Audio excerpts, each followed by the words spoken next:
I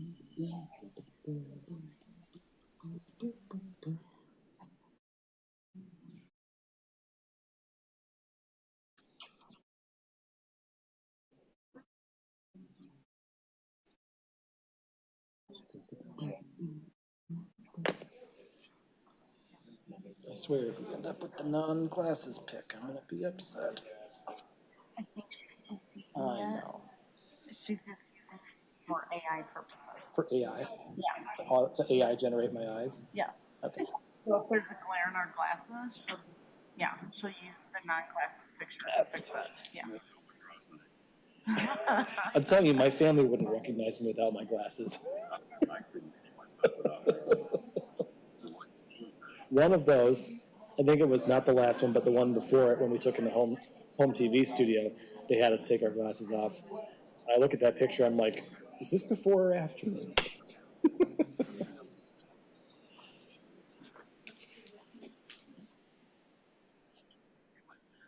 Mm-hmm.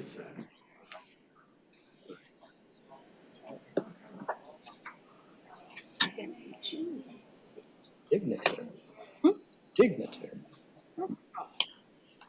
For the folks who are just joining us, if you intend to speak at public comment, if you would please fill out one of those green forms on the table by the door, and you can hand that to any one of the staff members around the back of the room, and they'll make sure they get up to us when it comes time for public comment.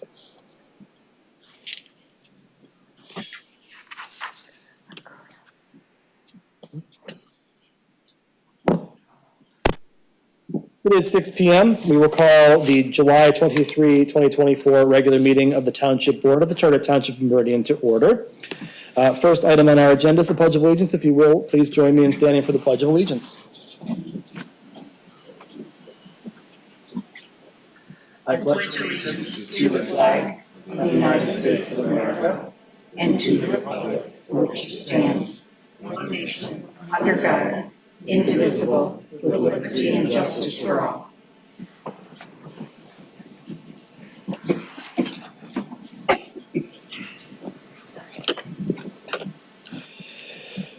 Next up on our agenda is item 3, a roll call. Will the clerk please call the roll? Supervisor Hendrickson? Here. Clerk Guthrie is here. Treasurer DeShane? Here. Trustee McCurtis? Here. Trustee Sumlin? Here. Trustee Trezise? Here. And Trustee Wilson? Here. All board members are present. Thank you, Madam Clerk. Next on our agenda is item 4A, an Eagle Scout project presentation. All right, if we could have our presenters up to the podium, please. Just show you who's good. So I'll start real quick and then turn it over to Nathan. So for anyone who doesn't know, I'm Samantha Deal, the communications manager for the township.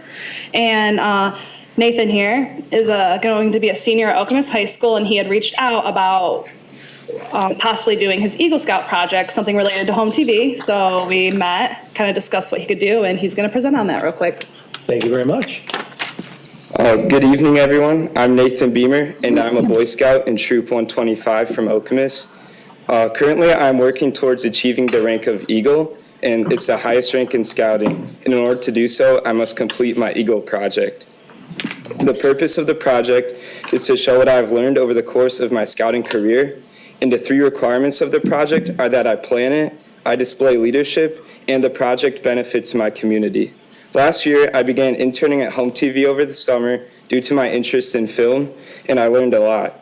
And I reached out to Home TV while coming up with possible ideas for a project, and I decided on working with them to help with their digitization of CDs and VHS tapes. Home TV has many hours of film stored in VHS tapes and CDs containing videos of board meetings, Meridian Township events, and shows. And these recordings are not easily accessible to the public as they can be hard to find, and they're not digitized in a system for all to see. So my project will be to digitize 50 hours of the recordings and create an organized system so that they are easily accessible to the public. Not only will the project benefit the township now, but it will also benefit the township in the future, as anyone trying to digitize more hours of film will already have an organized system put in place.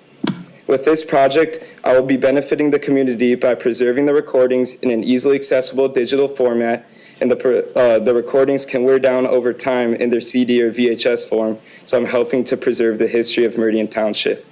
In order to digitize 50 hours of film, I will ask my friends and family to volunteer and help me. I will display leadership this way by teaching them how to digitize the films and store them once a process has been set up. Currently, the plan is for me to work with Home TV to establish a digitizing system that we feel comfortable with. I will then get volunteers to help me digitize. A maximum of 4 will be able to work at a time, and with people coming in for a few days for about 3 or 4 hours or so, the project could be completed by the goal time, which is the end of August. I am very hopeful that the project will be a success and help preserve part of the history of Meridian Township through film. Thank you all for listening. Thank you very much. Thank you. Do any board members have any questions for Nathan? Clerk Guthrie? Thank you, Supervisor Hendrickson. Thank you for this endeavor as intern from 1996 and for Home TV. I was asked to take high-quality videotape and to archive them onto VHS tape. And I remember saying, are you sure we should be doing this? The quality of VHS is pretty low. So I appreciate the preservation of all of the work from Home TV alumni members to preserve the history of Meridian Township. So I do have a question. Do you, or have you had discussions with Home TV about where you would start? Because I know there's thousands of hours and tons of different types of footage. You know, so have you talked at all about which show series or which types of programs you would start digitizing? Yeah, there's a list of about 10 or 15 programs and meetings that we started organizing, and so I think the plan is to start with those and then see how far that gets us. Excellent, thank you. Yeah. So he's correct. So back there was 2 big bins of CDs. So we were thinking to start with the CDs first because those are a bit easier to digitize than the VHS or the Betamax tapes. So start with the CDs, get through those, and then pivot to the VHS tapes. And you have the equipment necessary to, okay, Yep. all right. And then, if I could just ask the audience, it's difficult to hear people up at the podium when you're whispering in the crowd. And so I would ask that if you need to talk, if you could please leave the room because it's very disruptive. Thank you. Thank Treasurer you. DeShane. Nathan, I want to congratulate you on making it to your Eagle project. Very small percentage of scouts ever get that far, about less than 5% on last check. So keep up the good work, and we're very much going to benefit from your Eagle project here. So any way we can help you, let us know, and we're glad to have you helping out with this important record archiving process. Yeah, thank you.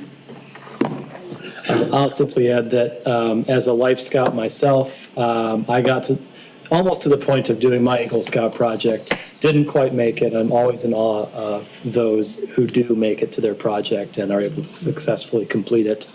I think preserving the collective memory of the township is certainly a project worthy of an Eagle Scout. So thank you very much for that. Yeah, thank you. Thank you. Thank you very much. Next up on our agenda is item 4B, introduction of new full-time firefighters, EMTs, Max Slavacorn and Benjamin Connors. Good evening, gentlemen. Thank you, Mr. Supervisor, members of the board. I don't get here very often. I feel like I need to introduce myself. For those of you who don't know me very well, I'm Tavis Miller of the Fire Marshal. I'm filling in for Chief Hamill tonight while he's on leave. So I have the distinct pleasure to introduce our 2 new firefighter EMTs. Earlier this year, we received notice that 2 of our somewhat seasoned, few years on members were leaving us and pursuing other opportunities throughout the country. So we needed to do a hiring process to refill those spots. That process opened up and we had a very good response.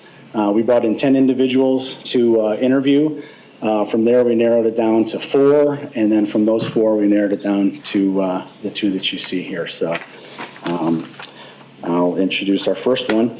Max Slavicorn, he is from Allendale originally, graduate from the Career Line Tech Center's Emergency Medical Services Program last year in May of 2023. He obtained his EMT certification in June of 2023, and he is currently a student at the West Shore Community College paramedic program, which I believe you're finishing up next week, and hopes to take his national boards here within the first week or two of August. Since last year in May, he has been a part-time firefighter for the Grand Haven Township Fire and Rescue Department. So, Max? As you were saying, my name is Max. It's nice to see you all and meet you all. I'm very excited for this opportunity, and I can't wait to get started. So, Thank you. Welcome aboard. Great to have you, Max. Yeah, it's very nice to have you. Welcome. Come, Max. Welcome. Welcome aboard.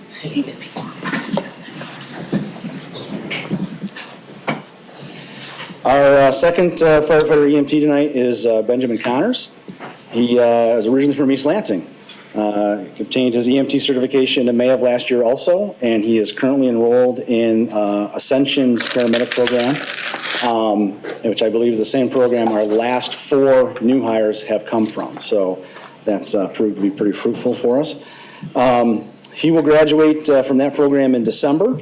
And he's got experience working as an EMT for both MedStar Ambulance Service and the Clinton Area Ambulance Service up in St. John's. Ben? All right. My name is Ben. I'm very grateful for the opportunity. It's nice to meet you all. Glad to be part of the township. Thank you, Ben. Welcome. Welcome, Ben. Ben, welcome. Thanks for coming. Thanks. Oh, Max. Nice to meet you. Welcome. Welcome aboard.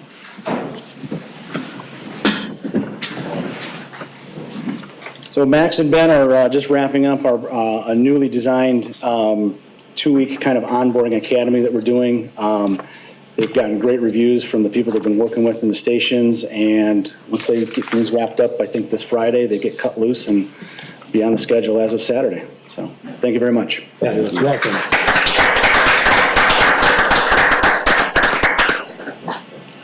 All right. Next up is item 4C, our interim manager's semi-annual goals update.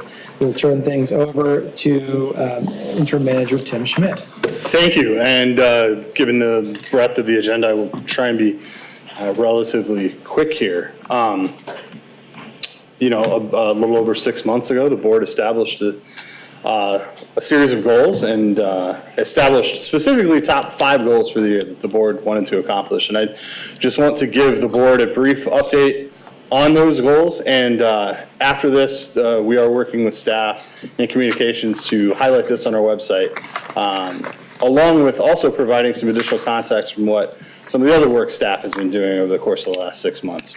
A little different layout than we've done in the past, but I thought this was a good opportunity.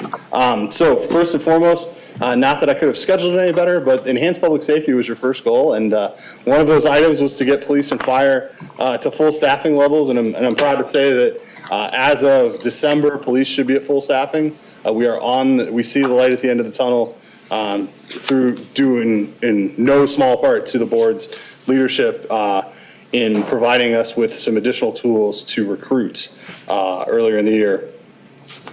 The fire department is also pretty much at full staffing at this point. We are looking at opportunities to expand that through grants. We'll have more on that in the future. The other piece of that is the dormitory at the Central Fire Station to accommodate the gender equity that we are striving for over there. And those plans are in review. Director Massey and I have been keeping on top of that while Chief Hamill is out on leave. And we will be bringing forward budget information during the budget process for how we're going to get that taken care of. The second item, near and dear to our hearts, is the Community and Senior Center and the progress we've made on that. I would, not to sound like a broken record, but we've made great progress on this as well. We will have a meeting tomorrow night again to discuss the concept and receive more public feedback on the proposed concept at the Yonker space, which was identified as the primary site earlier this year. We have the survey that is going out shortly for the public to respond and provide us some feedback on, and we will be providing some additional details on this project at the August 8th meeting as well. Just a reminder, we did receive $5 million from the state and have been shortlisted for funding from the federal level as well on this project. So we are well on our way to getting this project funded in a timely fashion. Third goal was about citizen outreach and enhancing the citizen communication. And I will say that this was, we've been pretty successful in this as well. I think the listening sessions that the board did in 2023 were an excellent idea. And I think the piggyback that we did this year in 24 was an excellent follow-up to those. We got a great deal of feedback. We touched a number of people at each of those meetings, and we will have a follow-up to those listening sessions as well in a couple months, showing the progress that we've made. Additionally, and just had a conversation with Chief Grillo today about budget and how we can work towards implementing some of the things we talked about at those listening sessions in this year's budget. So you're going to hear more about the listening sessions as we go forward. I did already mention the community survey, so I stole my own thunder there. And lastly, Prime Meridian Magazine continues to be a really successful production of our communications department. A number of communities got rid of their print magazines over the course of the last decade. Ours is still very highly sought after, and we send it out to everyone, and we always have some extras, and they tend to disappear as well. So it's a very popular magazine, a way for us to reach out to the public.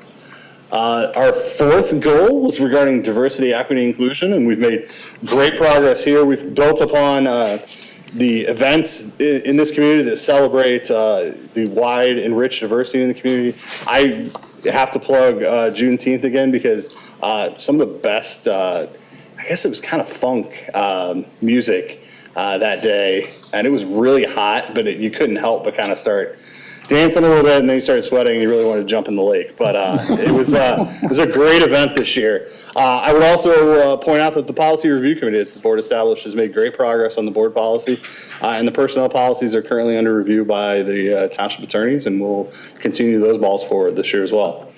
And lastly, but certainly not least, even though I skipped over it, related to environment, infrastructure, and recreational sustainability. This one covers a lot of things, and so I will not do Deputy Manager Opsimer's work justice here in the short time that I have, but briefly, the RFP for the North Fire Station solar array is going out. The recycling center was the one thing that we didn't get funding for this year. In talking to the state, it was clear that the funds this year, because the amount was reduced, they were going to go to rural areas that were functionally recycling deserts. And so we took a step back, didn't apply this year, and are waiting for next year's standards of review before we apply again. But that is still very much on our radar. Staff is working on interpretive signage as it relates to wetland. This is something we've talked about since I've been here in 2021, but how do we explain to people where these, because not everyone knows what a wetland looks like, and sometimes a wetland just looks like a normal piece of property. Especially in township parks and land preserves, it's a good idea to help promote that. The Central Park Pavilion has been renovated at this point. We do have the barn doors up, so it's more weather friendly, given Michigan's sometime unpredictable weather. Phase one of MSU to Lake Lansing pathway is great. I ran on it last night. My right knee doesn't appreciate me, but we got some miles in. Phase two is well under construction and will be open this year, and we have started on design for phase three. So that project, which, pie in the sky 10, 15 years ago, is finally coming to full fruition, and we should have an excellent addition to the trail system completed, hopefully in 2026. And lastly, I will point out that we have started the lead and copper verification work required in the state. The water meter replacement program is getting ready to start, and we have applied for a grant through Eagle to help fund our first electric vehicle and our first car charging station. So we've made a ton of progress. I'm very proud of the work that staff has done, and I think for the rest of the year, we will continue to improve on this work and validate the goals that the board established, and then look towards establishing new goals for us to work on in the years to come. Again, we will publish this document on the website now that we've had a chance to present it to the board, along with the goals and the separate staff update that we're doing. Thank you very much. Any Thank you. questions for Interim Manager Schmidt? Well, I will just simply say thank you for the hard work that our staff has done to work toward the collective vision that we all laid forth at the beginning of the year. There was a lot of ambition in the goals that we set, and we knew that. But we believed, and we still do, I think, that the staff, this group can achieve anything they put their minds to. And we're happy to be proven right time and time again. So thank you for all of your hard work. You know, if not for state funding, we'd probably be batting 1,000 right now. I'll take 980, so thank you very much. Thank you. Okay, next on our agenda is item 5, citizens address agenda items and non-agenda items. At this point, if you have a green card, it's time to turn them in. If you could please make sure that you hand them to one of our staff members who's along the back row there. They will make sure to get those up to us, and then we will call you up when it is your time. There are several opportunities for public comment at tonight's meeting. Members of the public who wish to address our agenda or any item not on our agenda have an opportunity to do so at the beginning of the meeting, that's right now, as well as at the end of the meeting. Those who wish to address the board must complete a green card, as I mentioned, which are located on the table near the door. I do see that we are out. Clerk Guthrie has run to go make us some more copies, so she will bring us a few more green cards if you haven't had an opportunity to get one. When it is your turn, the supervisor, that's me, will call you up to the next speaker up to the podium to speak to the topics indicated. While it's not required, it is helpful for the sake of our meeting minutes if you provide your name and address for the record at the beginning of your remarks. Citizens are required to limit comments to 3 minutes. An automated system keeps track of the time, and an indicator light and audible beep will alert you when you have 30 seconds remaining, and then when your time has expired. While the members of the board value comments and input from our public, the meeting format and rules restrict us from engaging in conversation with commenters or answering any questions directly. Questions and concerns may be addressed by board members at a later time, or may be referred to a member of our township staff to follow up on. Please remember to address all comments to the board or the board's chair, and not to individual board members or to others in the audience. With that said, I do have a number of green cards. First up this evening is State Representative Julie Brixey, and then on deck we have Vinod Singh. State Representative Brixey, welcome. Good evening. Thank you. Can everybody hear me okay? Yes. Great. Thank you. 2294 Hamilton Road. Glad to be addressing you this evening, although it's odd to be on this side of the podium and not over there. I just wanted to come and give you a little teaser of an update of things that I've been doing to help you in the legislature. Right before we ended for our summer in-district recess period, I introduced a package of bills aimed at closing the dark store tax loophole. So that loophole has cost local municipalities and school districts, libraries, and transit systems across the state coming upwards of $2 billion since its inception during the Snyder era. So these bills are House Bills 5865 through 5868, and my colleague from the Upper Peninsula, Representative Jen Hill, was on the package along with Republican Representative Greg Markinen. So this is a bipartisan package of bills, and basically we're leading the charge to address the unfair tax practices that big boxes have been employing. And so the gist of the legislation is that currently big box stores are coming in and appealing their property tax payments and their property values so that they can dramatically reduce their property tax liability based on comparable valuations of big box stores that are closed, shuttered, and dark. The problem with this valuation that has been allowed by the tax tribunal is that the only reason that these buildings are closed and shuttered is because the retailers who left them, whether it be Walmart or Sam's Club or whatever, they put a deed restriction on them that says they cannot be used as a retail enterprise. So our package of bills is very complex and it aims to stop this practice. And I just wanted to keep you apprised of it because I know that Meridian has lost literally millions to this, and specifically Okemos Schools has been hit very hard by this practice.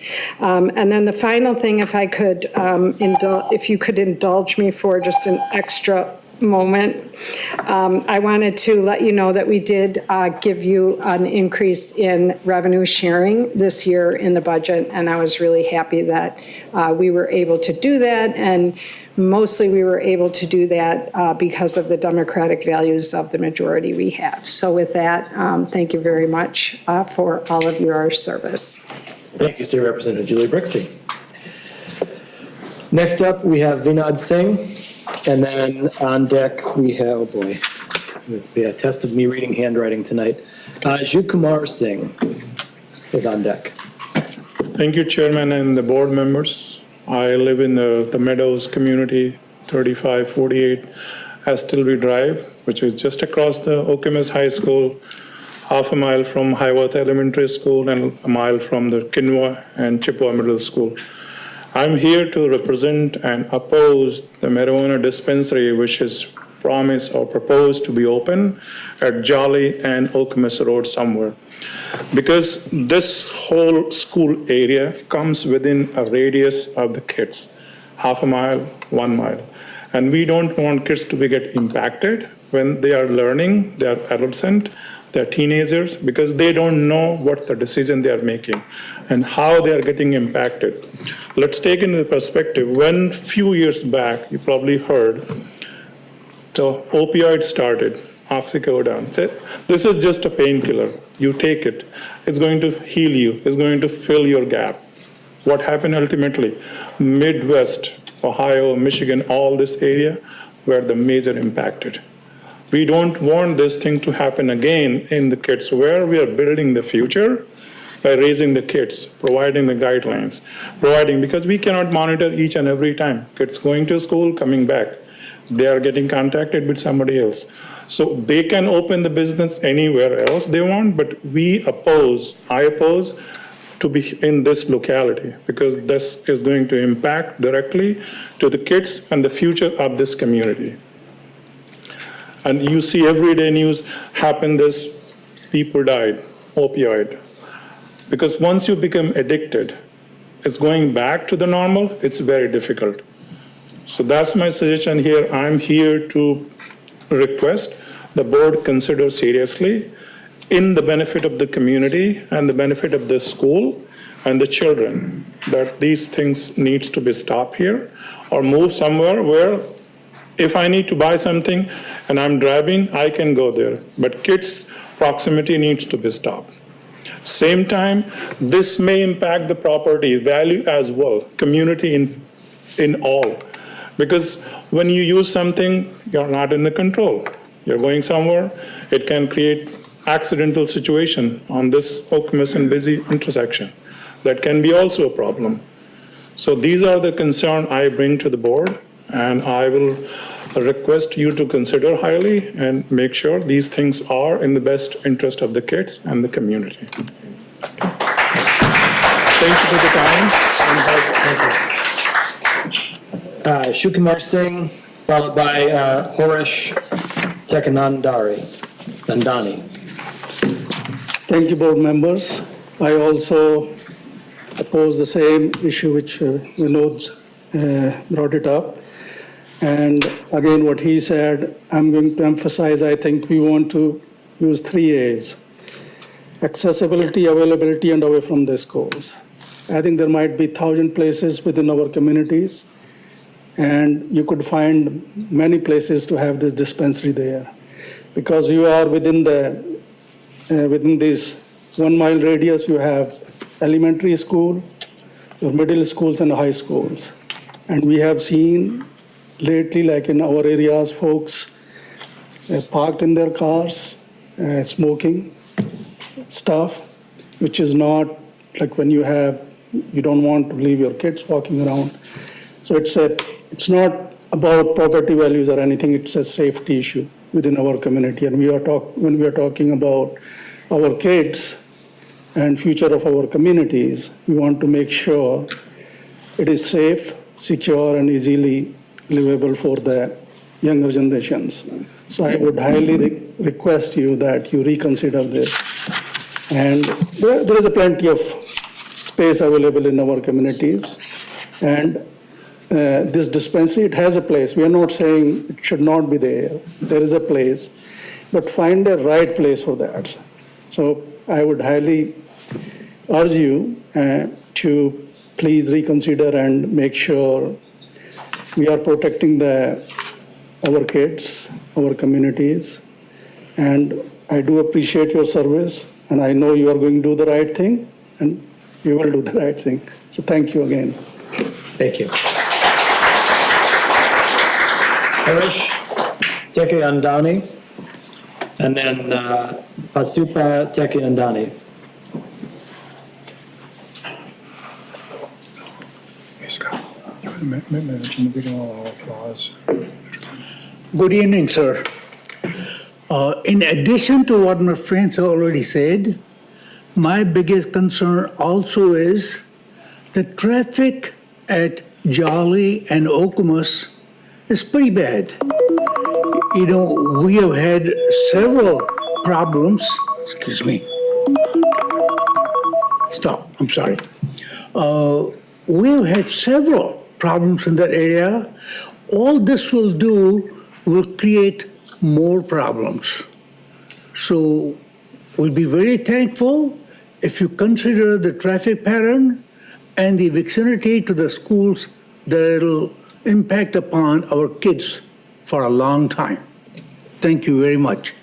Thank you. Pasupa Tekiandani, and then Tina Awokazi, please.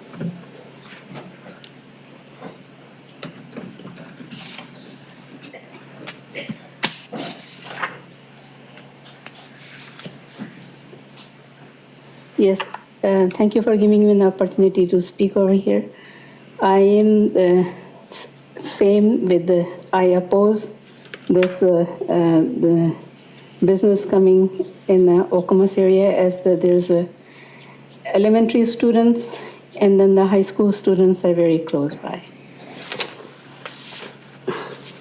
Thank you very much. Tina Awakazi, and then Neera Tiwari Singh. If anyone has a green card that they wish to turn in, we are approaching the end of the green cards we have here. Please do so now. Hello, my name is Tina Awokashe. I live on Birch Bluff Road, and I am a school teacher at a private school in the greater Lansing area, not in Okemos. I have some questions for you to think about. Have you ever taught or tutored children that have been taken away from their parents because of drug abuse?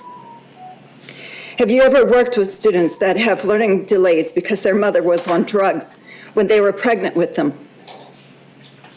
Have you ever seen the impact on families that have adopted or fostered children who have been in these categories? I have. I've worked with these kids. And because I teach art, I've seen them from kindergarten through 8th grade. And I have seen how they've struggled from kindergarten through 8th grade, no matter how hard teachers try, and no matter how hard the resources that we give them, they still struggle. It's not their fault. It was not their fault that their mother took drugs when they were pregnant. It was not their fault that they were taken away from their parents. Have you talked to teachers about the challenges that students have when they have been through these situations? I hope you have. I hope you have gone to principals and teachers and asked them, if we have more children with these issues in their lives, how is it going to impact the schools? How's it going to impact other students? Children who were exposed to drugs in the womb could have lower birth weight, developmental delays, behavioral problems, learning problems, motor problems, speech and language problems. My school works really hard with them, and they've invested in hiring a lot of new people to help them. They have invested in, we have an educational specialist, 2 special education teachers, 1 discipline specialist. We're hoping to get another one in the fall. We have counselors. We have class 8s. We have speech therapists, occupational therapists for fine motor skills. We have amazing volunteers that come in to work with students that are struggling. And we have teachers that are very dedicated, that have worked really hard, and an amazing principal. This private school has invested a lot of resources into helping these students. When you have done your cost analysis, have you considered what it's going to take to help give these children the support that they're going to need? How many more specialists are you going to need? And it's not just a 1 year and done, it's throughout their school career. These kids are amazing, and I've seen them work really hard to overcome challenges. But once brain damage has been done, it's very hard to overcome that. Thank you. If not having this marijuana dispensary saves 1 child, 1 family from going through this, then it's worth it to me. Thank you. Neera Tiwari Singh, and then David Paussat. Hello, thank you very much, and thanks to all you all for your service. I think, so my name is Dr. Neera Tiwari Singh, and I live at 3548 Estelby Drive in Okemos. I'm a professor at Michigan State University in the Department of Pharmacology and Toxicology. And my work is actually on different kinds of drugs and chemical exposures that people face all the time. And I'm very thankful all the people previously who have talked about the marijuana dispensary being in our vicinity have laid out really well-drafted points that are going to be affected by the dispensary being there. I would like to bring my perspective in the medical kind of field and how the toxic effects, of these things, even if somebody is secondarily exposed to the fumes or something that someone is smoking next to you. That's very important. And I think the way our kids in this area, many kids, they walk around being a mom, I feel that it's very important that we know that our kids are not, there's nothing in that area that could be toxic to our kids' environment, or they're going to schools, or them and getting into bad habits around them. So when I heard this was going to happen, I was really very concerned. And as there's a good representation here today, as you can see, that people in that area, or this area and vicinity, are really concerned about the marijuana dispensary coming up in this area. So I'm as a mom, I as neighbor, and I as, living in that area, resident, I'm really concerned and hope our points and things bring really, a kind of, we stress this point out as much as possible, that this is not the correct place and area for a marijuana dispensary, be it traffic, problem, be it the school thing that is around, which is in very close vicinity, whether it's high school, whether it's middle school, whether it's elementary school. So kids have to be safe. And the third thing is that any secondary kind of exposure to people is also not good. And medically also, I think I am not in full, obviously not in full support of marijuana, but, it can be medically important. We all know that, and I know that very well too, that in certain cases that is important, but somebody can go a little further away to get it if they really need it. So I could not stress more on this point here that we do not support this being in this area. And hope you all will consider that and see that it's possible that it can be avoided in this area. Thank you so much for your support. Thank you. Folks, if I may, if you would please refrain from applauding, it does allow me to give everyone the proper notice of who's coming up next. David Pausat, followed by Suresh, you are on deck. I'm David Pausat, thank you for having me. I want to bring up a couple points. The first one is suicide. The number one drug found in a suicide victim is marijuana. And they have found that it's not because depressed people use marijuana, but they're starting to find that it's because the marijuana causes them to be depressed and then they kill themselves. Just let that sink in. And that's what the latest literature and research is showing. I'm going to give you all this literature so you can see it. And there's this talk that this is highly regulated, the interaction inside the building. Certainly it's regulated in the building. But as soon as a 21 walks out of the building and he hands it to a 14-year-old, that's no longer regulated. That's now a dealer. So essentially the building has created a dealer. And what happens is children are much more susceptible to addiction. And once they start getting addicted on these gummies, their brain stops developing. The brain actually gets destroyed if you're not careful with it. And it turns out that they're starting to find that when they get addicted, the addiction lasts their whole life and that they have altered development and they have a risk of suicide for the rest of their lives. So when you're taken at the crossroads, where there's schools, crossroad, where all the schools are and all the buses are going by, and you desensitize the kids to the dangers of this, you're going to be setting up a bunch of kids for suicide. For suicide. This is what the literature is saying. This is what Mrs. Brixey has over there, is some of the literature. And I'm going to get you all a packet of this. This is not a child's game here. We're talking about suicide. We're learning this now. Maybe 2, 3, 4 years ago when this process started, we didn't know as much. We did hear about, remember in the Detroit school systems, how the superintendent is begging for help because there's so many adverse effects happening from this. The governor, the superintendent is begging the governor for help. I'm sure Mrs. Brixey knows about this. Please address the board. Okay, I'm sorry. Suicide.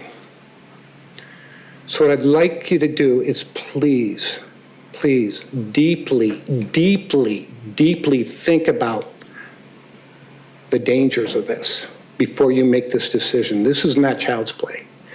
Thank you. Thank you. Suresh, Fox, if you would please. Suresh, followed by Raja Kawaturu. Suresh?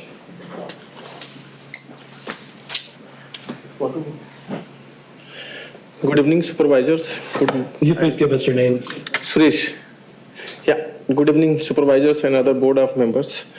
I'm here to represent about the oppose for the marijuana in the Okemos. Why it is happening? Because I work for the state and Department of Health and Human Services, and I'm in the child supports. So I daily receives, I am representing 83 counties, and we are daily getting the cases. The girls, teenagers are involved, even the 10 years, 15 years, 12 years, getting pregnant. So many abortion cases are coming. And we are getting the child support, spousal support, medical support, foster care, everything we are providing. Then we can go for the marijuana somewhere else. Why it has been chosen close to the school district, which is nearby within 2 miles radius. And there are so many places we can shift it. And we can collect the tax. Meridian Township or any county, they can collect the taxes, they can get the revenue.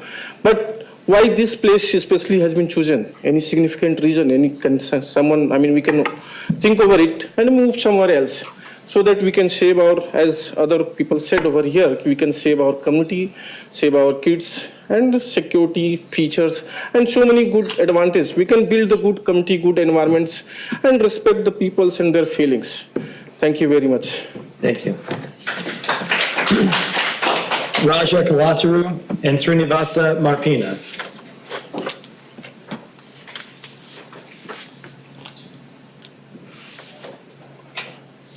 Raja Kalachuru? Okay. Hey, I oppose that. can you please come up to the podium?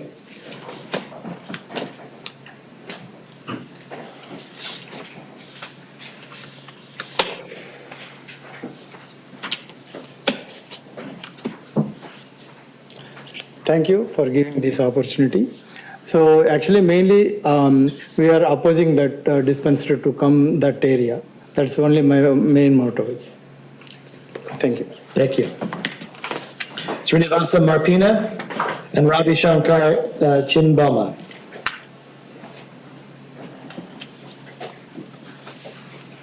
Right. Good evening. This is Srinivas Marpina. I'm here to oppose the recreational marijuana. The location is concerning because we are close, like all our community members said. It's close to the school district. Kids go to school. We don't want the kids to look at that and get attracted to that. So please consider to move it to some other place. Thank you. Thank you. Ravi Shankar Chimboma and Venkata Bonam.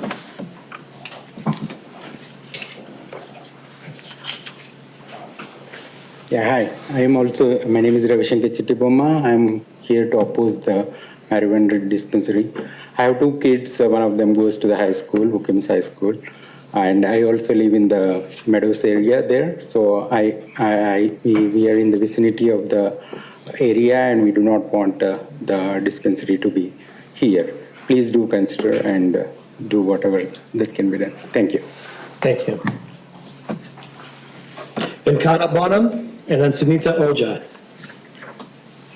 Hi, I live in Meadows, 2525 Lupine Court. My son goes to 8th grade. There was an incident, I think last year in the school, and they didn't say anything about it. They say just referred it as incident. And that when the incident happened, my son didn't want to go to school because he thinks that someone will put those gummies in his locker or blame him and he will be caught by the police. So he didn't go to the school for 2 days just because of that incident. And I know another 5 of his friends didn't go to school that whole week. So I would just request you to consider all these things and we make sure that that doesn't come into the Wokimas area. Thank you. Thank you. Sunita Oja and State Representative Julie Brixey. Hi, my name is Sunita Oja. I oppose the opening the marijuana shop in this area. Thank you. Thank you. State Representative Julie Brixey and Sanjay Oja.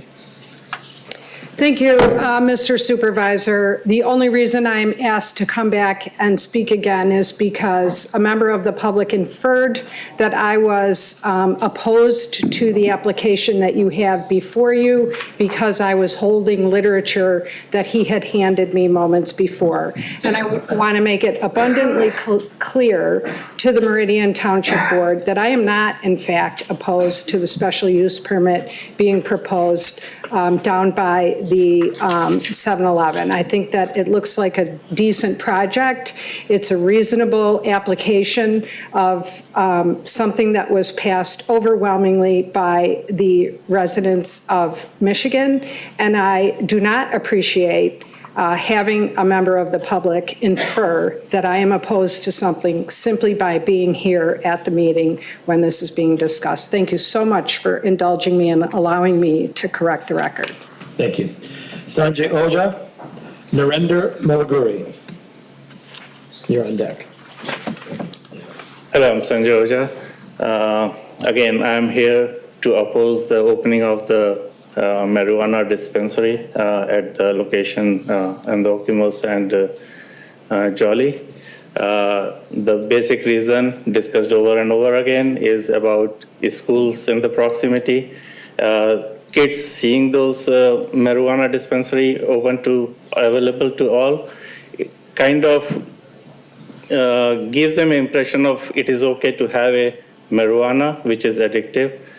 So I am again opposed to the whole idea of opening that dispensary over there. Thank you. Narendra Malaguri and then Kanan Seshier. Hi, good evening, everyone. I am also working for State Department of Education. I am also came here to oppose the marijuana and dispensary center opening at Okemos and Jolly. Please protect the environment, community, and the children. That's all from my side. Thank you. Kenan Sashir, and then Siva Parapalki. Hi, I'm Kanan Sesir. I live in right opposite to that Okemos High School and that school, the area, close area. I heard that we're opening a store, marijuana store near to that school. I think so many people talked about it. I just came here to oppose it. Just wanted to. Thank you. Siva Paraparsi, and then Tanu Aurora. Hi, I'm Siva Parpalli, and I'm a Meadows resident. My kids are going to Ivata Elementary School. I heard about marijuana dispensary is going to set up at Okemos and Jolly Road. Every day my kids has to go through, and they are familiar with that place because they are attending martial arts classes over that junction. So I'm opposing marijuana dispensary at Okemos and Jolly. Thank you. Tanu Aurora, and then Jamie Garmo. Good evening, everyone. So my name is Tanu Arora, and I live in Spring Lake near Hiawatha, and I strongly oppose marijuana dispensary. I have 3 kids, and 2 of them are going to high school, and they take the same route as Jolly Road every day where the dispensary would be opening up. And I don't feel safe they will be going at the same route, because if you go through the research, it says that it is the same impact as an alcohol, a marijuana. People who are consuming marijuana, they have the same effect. So I don't feel safe someone is driving in that route where my kids will be walking, will be taking their bikes to school. So maybe I'll be scared every day if there will be a marijuana dispensary over there. My kids walk to 7-Eleven to just get a Slurpee. And if there are other people lingering around, having an effect of marijuana. I don't oppose marijuana consumption, but I oppose where it's literally in our backyard. So it's not a one-day problem. It's like a whole every day. There will be everyday struggle. There will be everyday issues. We in Okemos is considered one of the best places to live in USA. I moved from Oregon, Portland, Oregon, just to Okemos, Michigan, because it's the safest place for our kids to live in. And now coming to the marijuana, I mean, if you pull up everything, yes, it's not as bad as it sounds, but our kids are getting exposed to something, a substance that we want them to keep away from. So this is not something about the law. This is something about our community, our society, how we want to raise our kids and how we want to protect our kids. So I would like you to think about it. Think about, as a parent, think about the fellow, citizens who are living here, people who have high expectations, and I hope you take a right decision. Thank you. Thank you. Jamie Garmo and Jian Ren. Good evening to the Board of Trustees. My name is Jamie Garmo. My address is 400 South Old Woodward in Birmingham.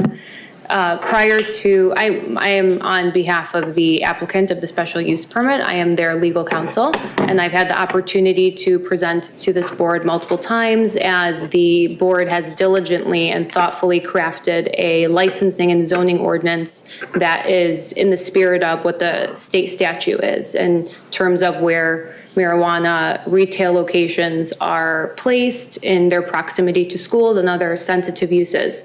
The Meridian Township Board has diligently crafted an ordinance and took them, I would say, dozens of times to pass something that they were comfortable with, that the community was comfortable with. So I would like to put that on the record prior to moving forward with my public comment. I think that there is a fine line between genuine concern and fear-mongering on baseless facts. So I did want to share some data to the board that I will follow up with a link if requested.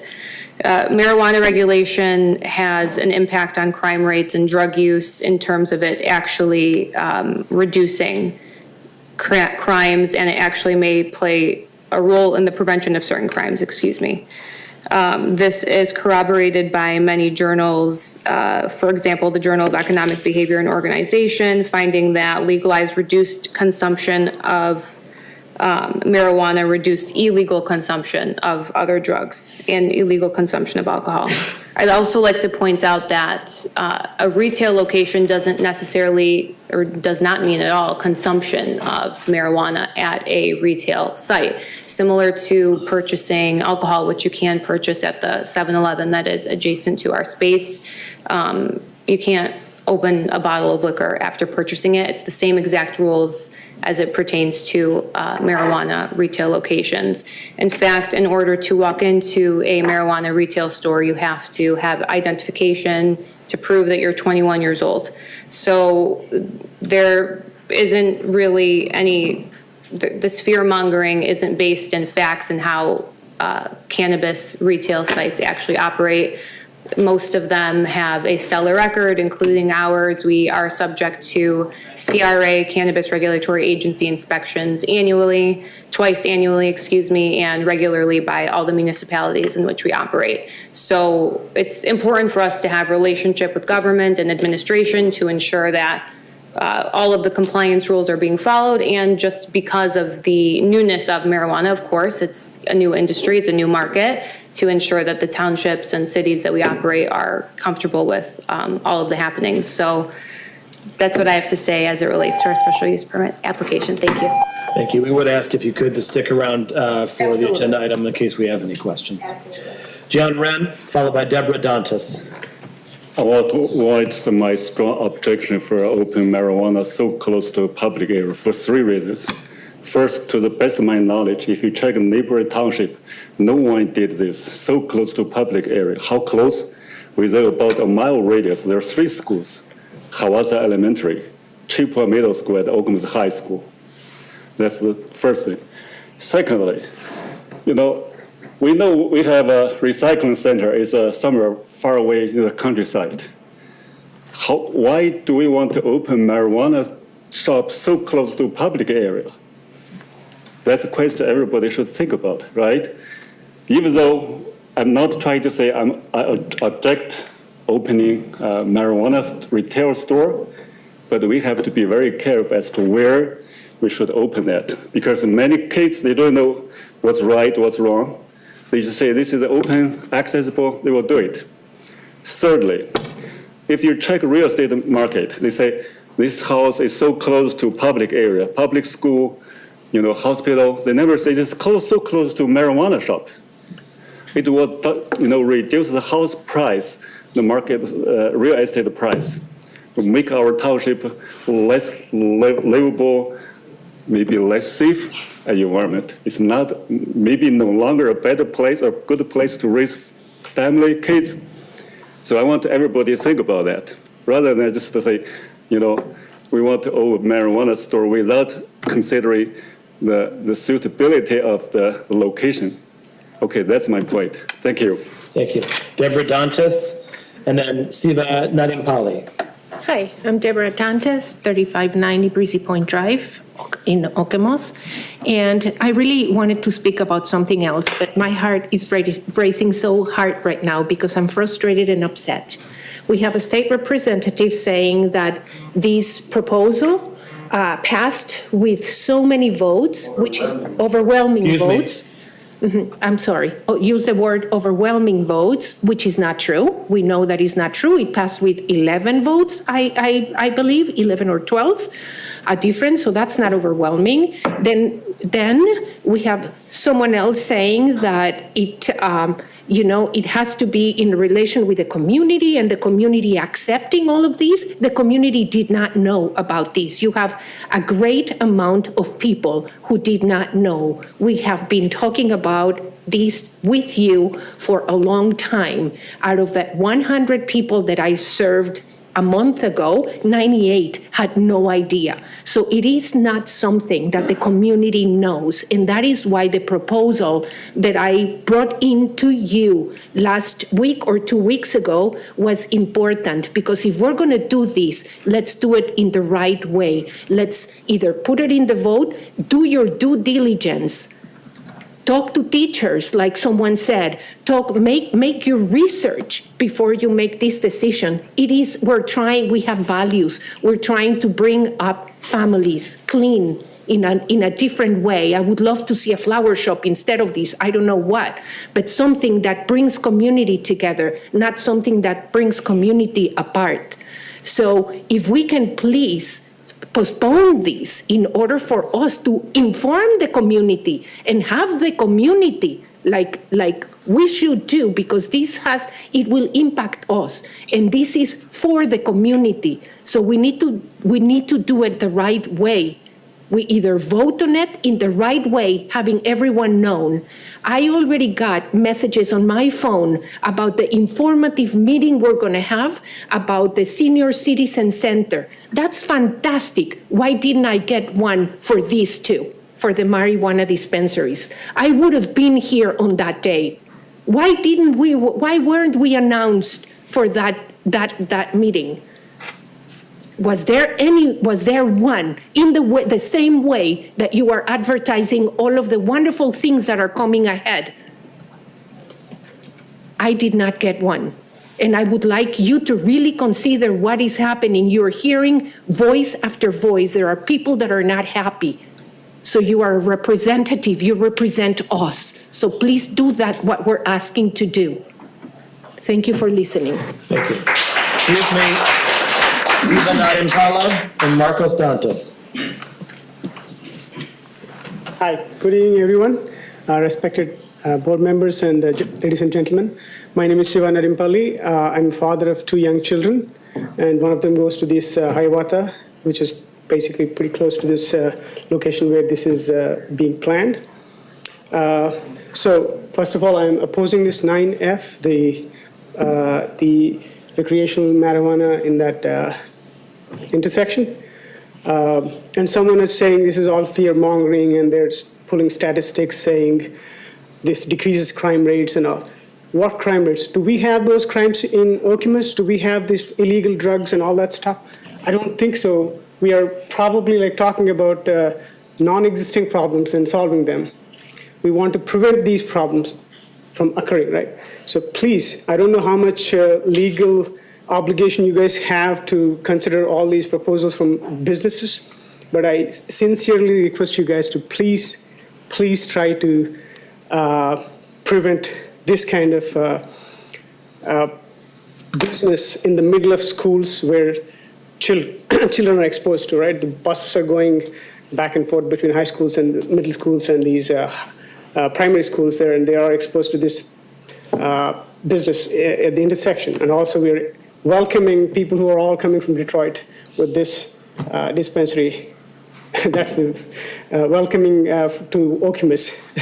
I don't think that's a good, yeah, so please try to do in your power to help us all to build a good community and prevent this in that intersection. Thank you.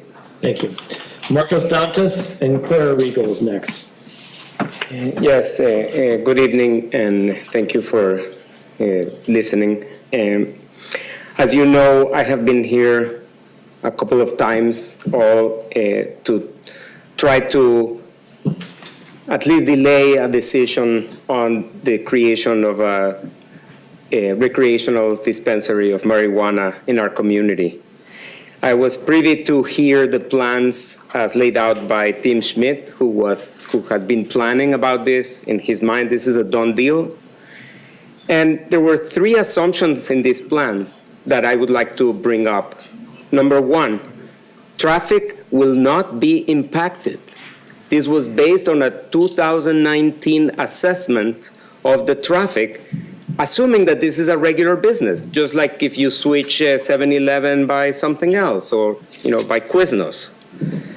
That safety will not be impacted, again, assuming a regular business. This is just like having another cleaners.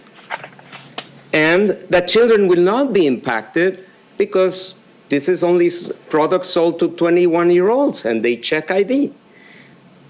I know you are smart enough to realize that these three assumptions are naive. This is not a regular business. This is a cash-only business. This is not a cleaners that doesn't advertise in the freeway and tries to bring a business. This is why they like this intersection. More importantly, these drugs are already accessible to our children. I hope that you have enough evidence of that. If not, I'm sure that any teacher in any of these schools will be glad to tell you about all the problems they are having already with drugs. And opening a recreational dispensary right in the center of all these schools is just sending the wrong message and increasing availability. So I hope that you listen to the community that you are serving. It would be wonderful if the community had known about this. This was not overwhelming. This was a few votes, and very few people voted. Surprise, surprise. It was done in the summer, and nobody knew. So please listen to the community, and then you will be the heroes of the community, rather than all of a sudden people waking up and saying, how did this happen in our neighborhood? Thank you very much. Thank you. Clara Regal and Bhanu Singh. Hello, my name is Clara Regal. I live at 3712 Autumnwood Lane. I also have spoken to this committee various times, and I appreciate the opportunity. I just wanted to summarize everything that I have said every time I've been up here. I started off with saying that we pride ourselves in being a prime community. Prime parks, prime businesses, prime schools. Our mission statement says that we are safe, we value families, and we value education. In fact, many of you are running as a prime team.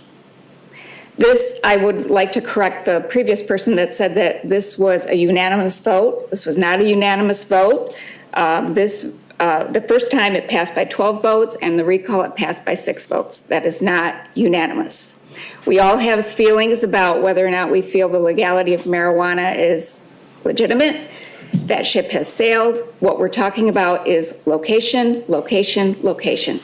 We oppose this location because of its accessibility, its availability, and its visibility to the students that go to these schools, Hiawatha Elementary, the high school, and the middle schools. We oppose it because there's not been a legitimate traffic study that's been done. That traffic study was done 5 years ago. It was done before the landscape changed, before the ER came in. It is not legitimate. We oppose it because that commercial park is a family-friendly community. It's got people coming up to the 7-Eleven for Slurpees. It's got a Big B. It's family-friendly. This is not a family-friendly business. Sands LLC does not care about us. They see us as a cash cow, and they know they're going to make a lot of money, and I don't blame them. It's a perfect opportunity for them. It's not a perfect opportunity for us. You are elected by us to represent us, and please do the right thing. Thank you. Thank you. Bhanu Singh and Ashim Agarwal. Good evening, board members. My name is Bhanu Singh, and I'm not going to repeat what everyone says. I always ask myself, why am I here? I'm a consultant. I almost travel every week, by week, throughout the states. I do travel international, but still I would love to live in the Okemos County. The reason, I feel it's safe. I feel it is secure. It's a good county to live for. If I'm not going to have these two, and I'm traveling, and I think like this place is not safe for my family, my kids, I don't think I would like to be here. I know my colleagues and all, so many people I know, they're here because of these two major factors. I heard about a difference between a real and genuine concern versus fear-mongering. Let's say, assume it's a fear-mongering. Do you want me to live in a fear? Who wants to live in a fear, even if it's not correct? I'm traveling with a fear that something can happen with my family. I don't think anybody will. So if we're accepting that this is causing a fear-mongering also within the community, that's not good. Nobody is going to accept or live in a place where you will not leave feeling safe and you will live in a fear. We can have multiple reasons. We understand. We will not go to the political things and why this needs to be there. We talked about the school community. People walk there. We have restaurants there. We have a martial art classes for the small kids where start from the kindergarten until the 7th, 8th, and even the high schoolers goes there. Do you really want something close to that? I heard like, yeah, we have a liquor available in all the local shops. Yes, that doesn't mean that I have a headache, then I would like to have a stomach pain also. I'm only dealing with one problem is not going to help with creating another problem. Every parent here have a lot of problems for your kids. We have COVID, we have virals, we have all other problems, we have to see other things. On top of it, is this something we are opening for a betterment of our kids? Is this going to help this Okemos County? For with what? What we feel it's creating one more problem other than what we already have in our day-to-day task. I can talk for hours with the problems, but so many people have discussed about it. And I believe you have heard all of it. I just added what I feel, why people want to be in this county. Few people said that, because it's safe and secure. And if it is not going to be, who all would like to be here? Why would like to be choose this county if I can go to other places? We want to be here, but we also want our kids, our family, our community to be safe and secure. So I'm strongly opposing this, and I hope you all will consider it seriously. Thank you. Thank you. Ashim Agarwal. And that's all the green cards we have this evening. If anyone has a green card and wishes to turn it in, this is your last call. Thank you, ladies and gentlemen. My name is Ashim Agarwal. I'm an eye surgeon. And I have seen marijuana since the days I was a school student. I think the representative of the opposing side, and I'm opposing the motion, and the representative of the opposing motion said that marijuana is safe and it does not lead to increase in the real drug addiction. I disagree. Over the time and time, there are many studies have shown that marijuana is a gateway drug. People start with marijuana and graduate onto bigger things. Now, the state in its infinite wisdom has allowed marijuana for recreational use, but I think it's a regressive step. The second thing is that other than all the children being exposed to it and all that, why would any company want to put it at a cross-section where it is visible to increase its business? How does it increase its business? By showing everyone that we are here. What it does is it desensitizes everybody as to the use of marijuana being an acceptable thing. Oh, there is a Subway, it's okay to eat a Subway sandwich. There is 7-Eleven where you can go get a Coke, and there is Big B, you can grab a coffee from there, and there is a dry cleaner shop, and there is a marijuana place. I think we're all going to get desensitized to this, that it's just a normal business. If you ever go to some parts of this town, and if you go to Times Square or anywhere in Chicago, you cannot get away from the smell. It's everywhere. I did not know what the smell was till one of the kids pointed out, "Dad, this is marijuana. This is not a raccoon. This is a skunk. This is a marijuana smell." And then I started remembering this, this is all pervasive, and wherever there are marijuana shops, people use it, people smoke it, and we will all be exposed to it in some form or the other. I'm not saying there's a harmful exposure, but it's something which ourselves and our kids are going to get exposed to. So for these reasons, I think we should at least give more thought before. And the other thing is that once you open one dispensary, if you drive down Pennsylvania, there are dispensary after dispensary after dispensary. After you say yes to the first dispensary, I don't see how this organization will say no to the next 5. Thank you. Soumya Narayanan.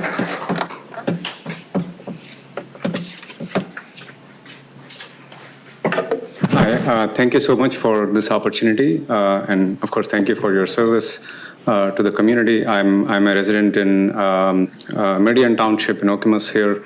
I won't add too many points. I won't take too much of your time. I'm a faculty at Michigan State in the College of Business as well. I understand how difficult it is to balance different priorities. I do want to say that many of my colleagues here who opposed today, I concur with them, and I do not think it's a good idea. The location particularly, I'm perfectly fine with how dispensaries coming in certain locations which are relatively less accessible to kids, but the specific location is something that's not some I support. I just wanted to put my voice out there. Thank you so much. Thank you. So I was notified that you were looking to speak again. Sorry, I'm talking to this gentleman. We do not allow folks to speak twice generally. There is another opportunity for public comments at the end of the meeting, if you'd like. Sure. Anyone who hasn't spoken, this is your last opportunity until the final, at the end of the meeting. Thank you, Chairman, and the board. No, I'm sorry. At the end of the meeting, you may speak. Right? With that said, seeing no other green cards, public comment is considered closed at 7:13. We have been at this for a little while. I will ask the board's indulgence for a 5-minute recess. We'll be back at 7:18.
Oh, okay. We finally bought a house.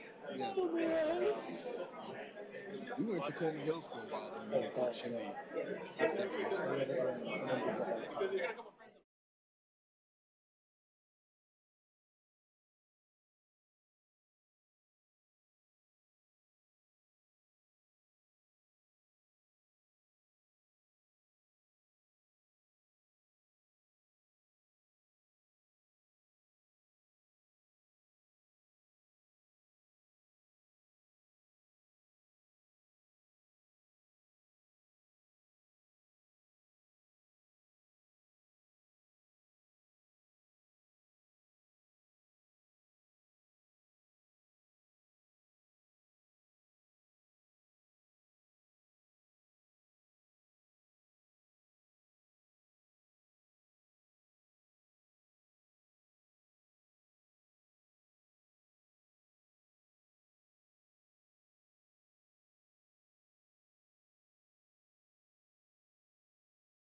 The majority of it, at this time, 2 streets are on hold pending information from the Drain Commissioner's office.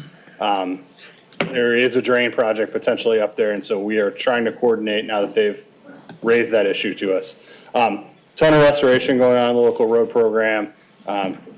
All kudos to Deputy Manager Opsmer and his work on that this year. We've already talked about the lead and copper rule and the personnel policy, so we'll gloss over those. I did send out an email this evening to the board and regarding Deputy Adam Slavic's promotion to sergeant. Officer Slavic was our Officer of the Year this year. He's well regarded in the organization. He is being promoted to sergeant. What that does is that opens up slot in investigations, and Ian Mandernack, one of our other excellent officers, is moving over into that. So with PD getting fully up to speed here, we've got a lot of new faces and a lot of new seats. So happy to see that happening. It's good for the organization. You know, I'm going to take an opportunity to thank Treasurer DeShane for his work on the bank switchover. We are nearing the end of that. It has begun. The last piece will be payroll because we want to make sure we get that right. And we want to make sure that Carol is able to take vacation and not worry about that. So lastly, I can't say enough about our IT department's response to the global cloud strike incident this week. Turns out we might have been one of the first organizations to notice it because we were on the phone with their IT help desk and they didn't know what was going on yet. And we eventually got disconnected because their system went down. But we were on top of it very quickly. Director Gibius and his team, and again, Deputy Manager Opsmer are stepping in to assist. Got everyone largely up and running fairly early in the morning, and then went back and was able to fix the remaining issues. I actually think my old office was the last because they thought they hit the button and they didn't. So I went up there today and it was still showing the screen. So all credit to Manager Gibius or Director Gibius and his staff, and to Deputy Manager Opsmer. And as I've said to a few people, if you have an IT professional in your life, give them a hug because they need it this week. That's all I have right now. Thank you. Thank you. Any questions for Interim Manager Schmidt? No. Seeing none, thank you very much for your report. Next up is board member reports of activities and announcements. Any board members with activities and announcements to report this evening? Treasurer DeShane. Thank you. I'll be real brief. The CATA board met last week, and all of you have the CATA community report in front of you. If you open it up, you'll see on page 6, ridership. It is up more than 1 million from 2020, pre-pandemic era. And there's some exciting things going on with CATA right now. Microtransit is on its way. And microtransit's kind of a combination of Uber, Lyft, and the reliability of a mass transit system. So you can take a fixed line bus to a certain part, and the last mile, microtransit will fill in there. There's a pilot being launched this fall, and we hope to roll it out fully later in 2025. I also want to announce that I have been elected as Secretary Treasurer of the CATA board, so I'm proud of that. It's not just me. I think CATA recognizes the fact that we pay 22% of the public revenue that they get, and they recognize that. That's why we have 2 board members on the CATA board. All I have. Thank you. Thank you, Treasurer DeShane. Other board members. Clerk Guthrie. Thank you, Supervisor Hendrickson, and thank you for your time on CATA. And I will bank off of that report from CATA that they do provide free bus service on Election Day. All you have to do is contact them, and they will provide it for you free of charge, not only on Election Day, but during early voting as well. All you have to do is say, I'm voting today.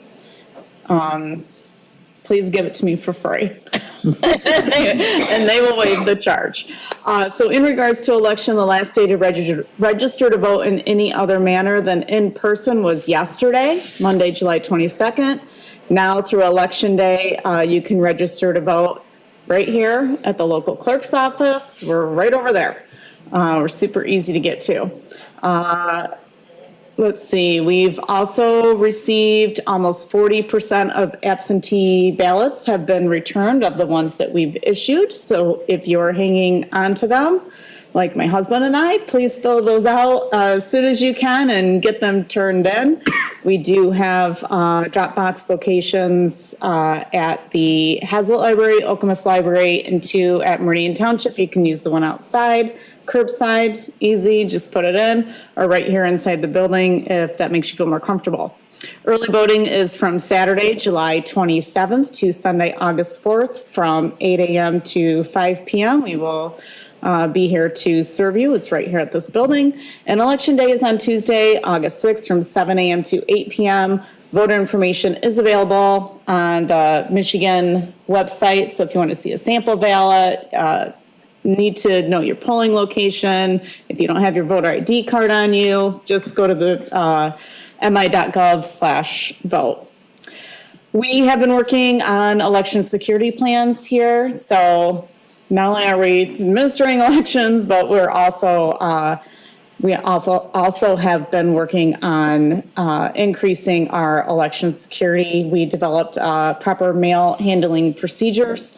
And we also met with the Department of Homeland Security to review our election security and technology plans.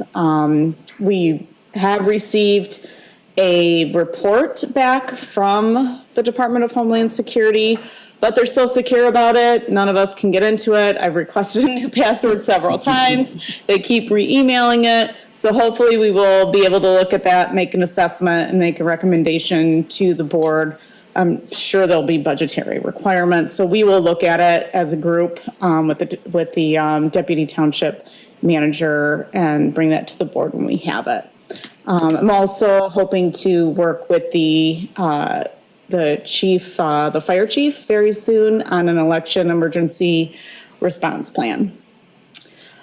In regards to policy updates, since I've been talking so long, and Trustee Peter Trezise is on the policy work group, I'm hoping that he can give an update instead of having to listen to me go on and on and on.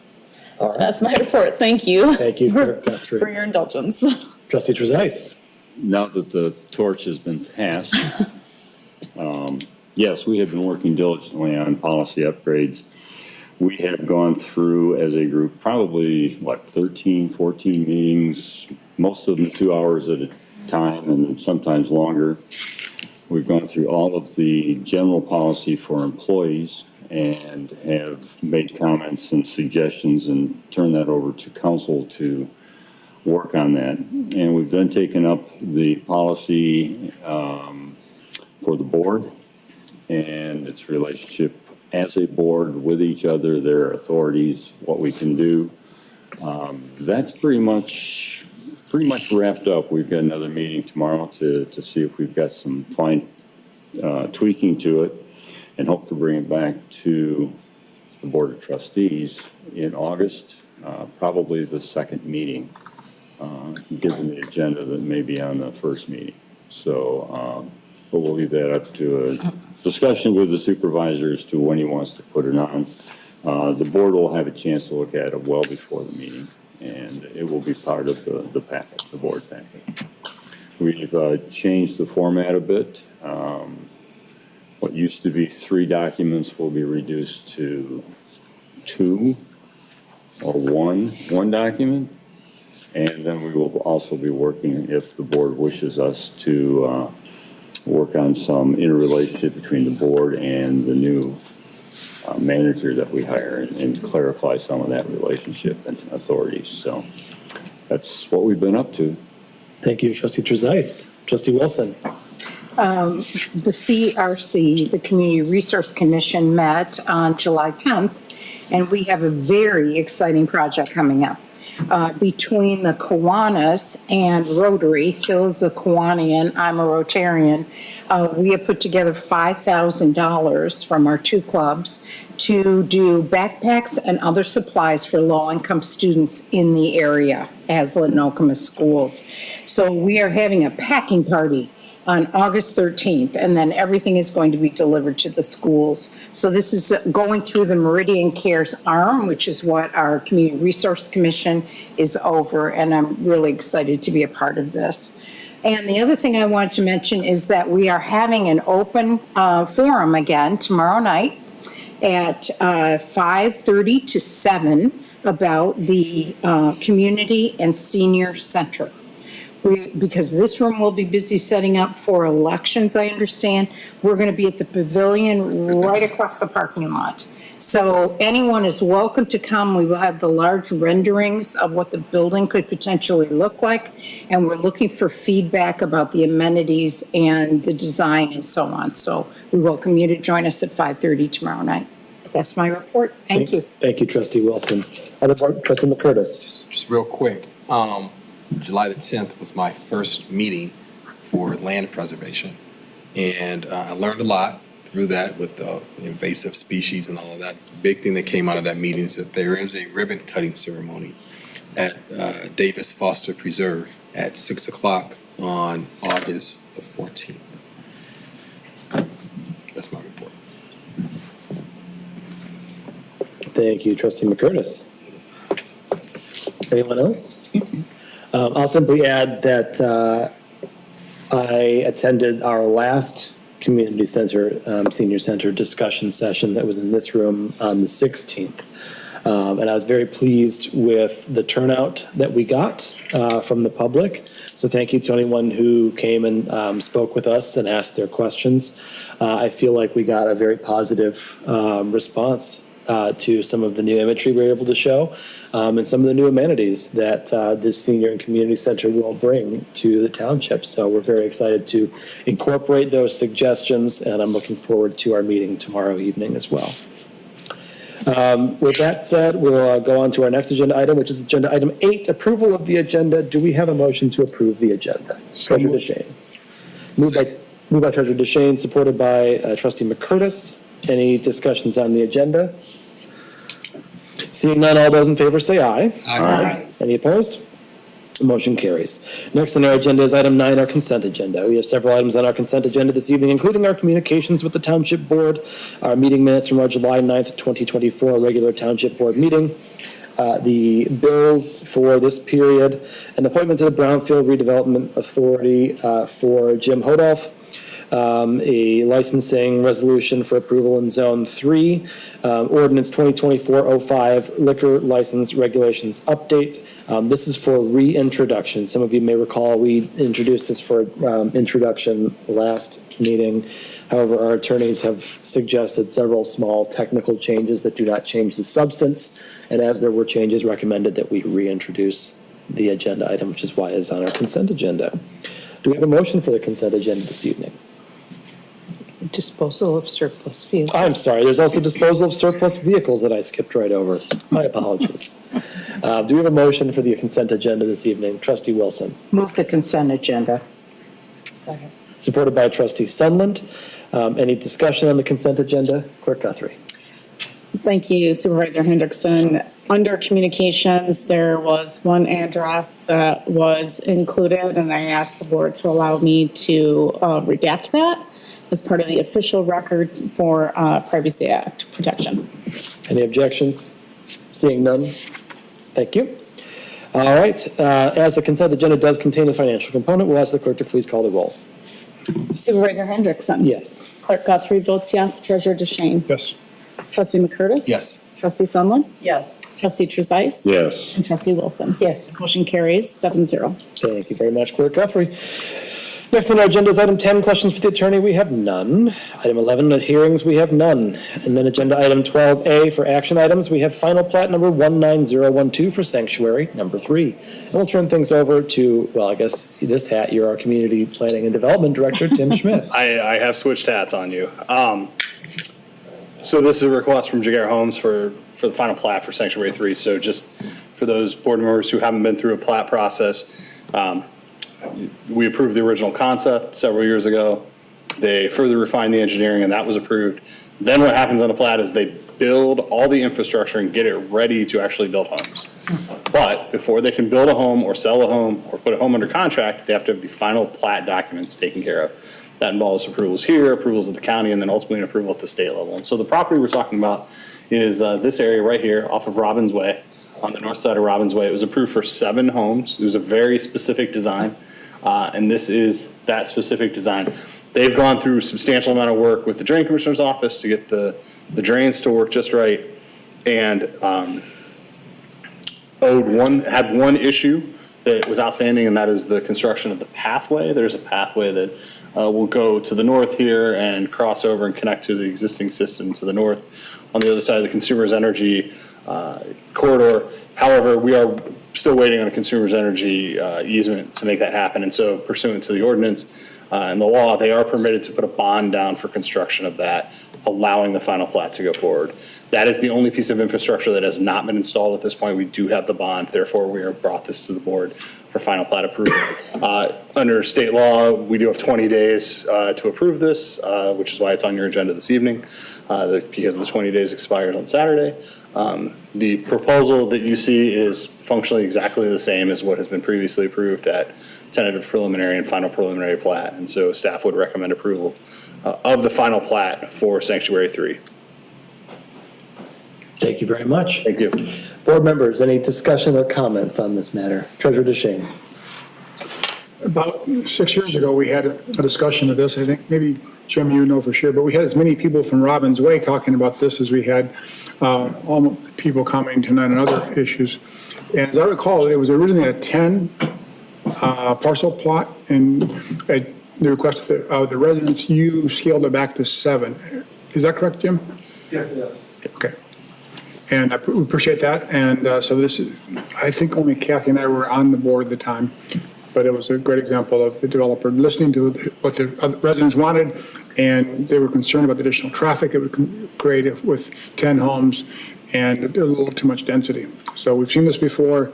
It was the result of a compromise with the residents, and appreciate the applicant's willingness then to scale back his proposal to only 7 parcel plots. Those are my comments. Thank you. All right. Other board members? Clerk Guthrie? Thank you, Supervisor Hendrickson. Could you show us, I had a hard time understanding where the pathway connection, can you show on the Google map where that would be? The ultimate connection's right here. And where does it This go? is to the north off of Elderberry. Comes down to the south here along the northern part of the property, and then connects down into Robbins Way right about here. Does it go behind this home that I see to the, is that the east? This home? Yeah, It or doesn't. does it a straight path? It's gonna come straight down here, cut across to an advantageous point to cross, and then come up between these two, this detention basin and this wetland. And that's all along Consumers? This is the Consumers corridor right here. You can roughly see the Yep, lines. yep. So this is owned by Jaguar. This is the property we're talking about. So what they need is that easement to get through. To get across that? Get through the Consumers corridor, yes. Okay, but there's no utilities where all those trees are? There will be no utility impact. Okay. Thank you. Other board members? Trustee Trezise. Yeah, I may not have been on this board when it came, but I was at, and both of us were on the planning commission when it came to us. And I also compliment Mr. Jaguar for negotiating an agreement with the neighbors to develop a very nice small addition to that area. So Thank you. All right, this is on for action this evening, and there is a motion provided by our staff in the packet. Is there any board member, trustee Trezise? I move to approve the resolution for final plat number 19012, Jaguar Homes for Sanctuary Number 3, a single-family subdivision consisting of 7 lots located east of Hewlett Road, north of Jolly Road, off of Robbins Way. Support. Supported by trustee Wilson. Any further comments at this time? Seeing none, clerk will please call the roll. Clerk Guthrie votes yes. Treasurer DeShane. Yes. Trustee McCurtis. Yes. Trustee Sunland. Yes. Trustee Trezise. Yes. Trustee Wilson. Yes. And Supervisor Hendrickson. Yes. Motion carries 7-0. Thank you very much. All right, next on our agenda is item 13A, text amendment number 2024-04, local prosecution of marijuana violations ordinance. For this, we have, once again, interim township manager Timothy Schmidt. And I am going to stall for just a second while Chief Grillo and prosecuting attorney Cullen Harkness come over, because this is their project largely. All right.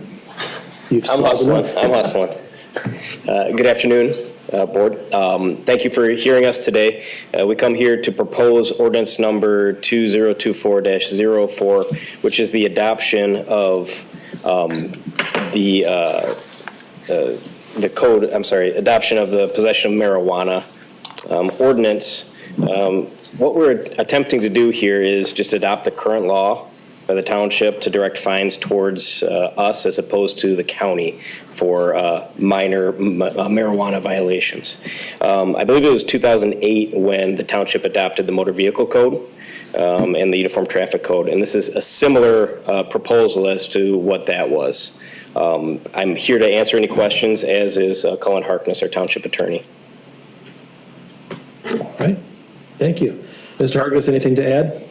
I think Chief Grillo summed it up pretty well. These are offenses that are already contained under the health code, as some of the board members weren't here the last time we did this, but we've adopted all of the criminal offenses under the Michigan Criminal Code. This is under the health code, so it's a little bit different, but these are already penalties that exist under state law, and so all we're doing is adopting them under local ordinance so that when Meridian Township officers issue citations or come to me for warrant requests, they're handled locally rather than through the county. So they're already being handled by the police department. The only thing that will change is that they'll be handled locally instead of by the county. And the fines will be redirected to the township rather than the county. Got it.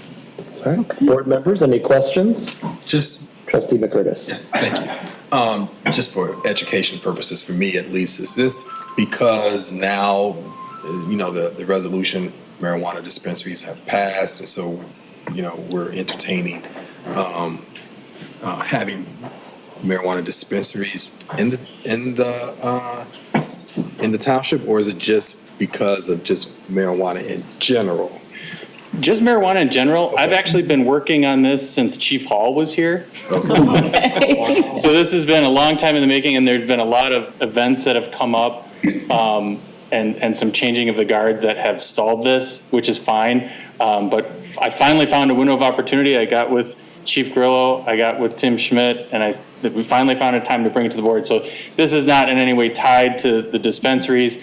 This is something that I wanted to bring forward once the state adopted the state regulations. I wanted to get the township to do this locally, because if we can do it locally, why not? Sure. Thanks for the clarification. Absolutely. Thank you. And we did adopt the criminal ordinance not that long ago, as I recall. Right. I think I was here when that happened. That was just a year ago or so. Probably, when we did the last batch, yep. This is sort of a housekeeping thing, really, to allow us to retain control over these cases and retain some of the fines and fees and have them come to us as opposed to the county. And now the jurisdiction obviously still goes through the court system, the circuit court system or district court, but the actual prosecution comes from us and not from the county prosecutor. Is that more or less correct? Yes, sir. Okay, terrific. Thank you. Treasurer DeShane. Thank you. This ordinance seems to have two main clauses. One, possession of excessive amounts of marijuana, and a minor in possession of marijuana. Am I reading that correctly? Essentially, yes. There's, with any ballot initiative statute, it's a little bit convoluted, but the statute breaks it up into minors in possession of marijuana, and minor being anybody under 21. They set forth separate penalties for those over 18 or less than 18, and then anybody that possesses more than 2.5 times the amount allowed under law, first, second, and third penalties. The other thing that we've also built into it is use of marijuana on any township property or park is prohibited, as well as use in public generally. Do either of you know how many citations we had in 2023, for example, for these offenses? Yes, sir. Since 2022, we've had a total of 13 charges requested for this. For one of the two charges, or the minor in possession? So minor in possession, I count 5. Check that. I count 6 since 2022.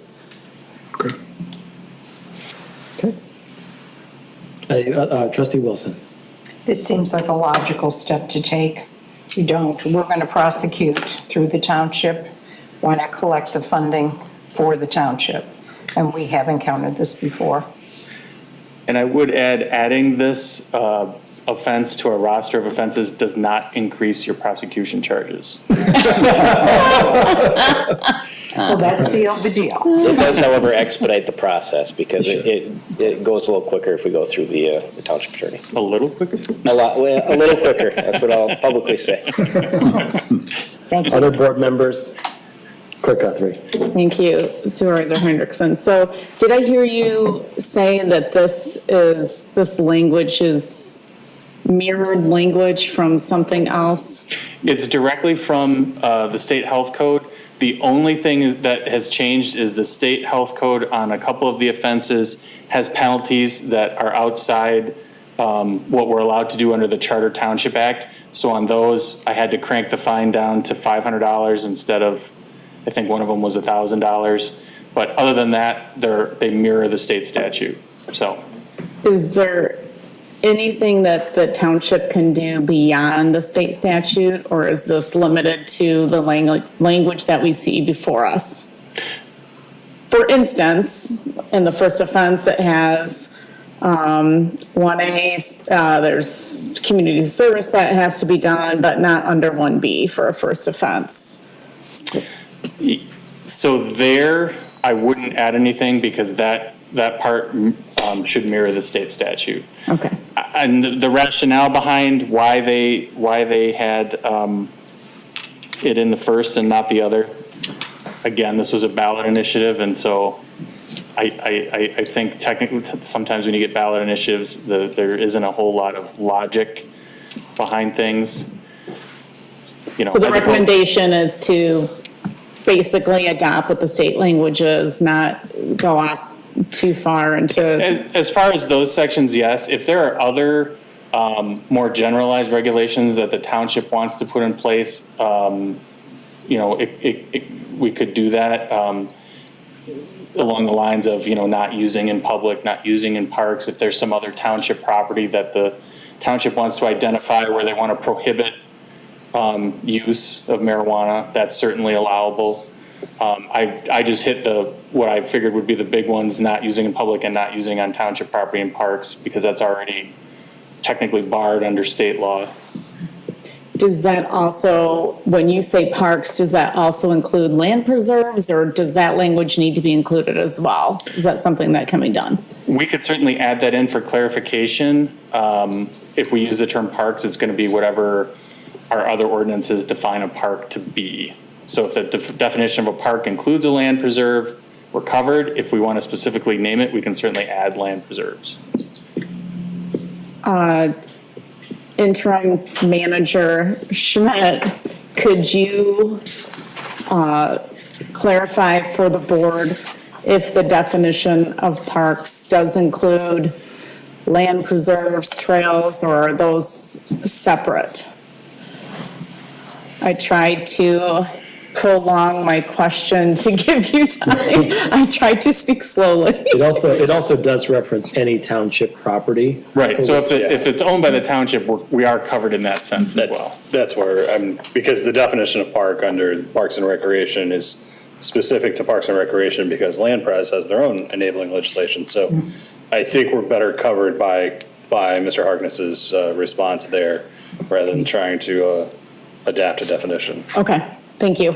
I'm satisfied with that. Thank you. All right. Other board members with questions or comments? I think you found a generally receptive board. It sounds like we may be seeing this 2 more times before we get it approved. Maybe once, we'll see. But thank you. I appreciate you bringing this forward to us. Always like a proactive idea like that. Thank you. All right, next up, what have I done? Sorry. Next up on our agenda is item 13B, special use permit number 2409, Sands Meridian LLC, 3520 Okemos Road, recreational marijuana retailer. And we will turn things over first to interim manager Tim Schmidt.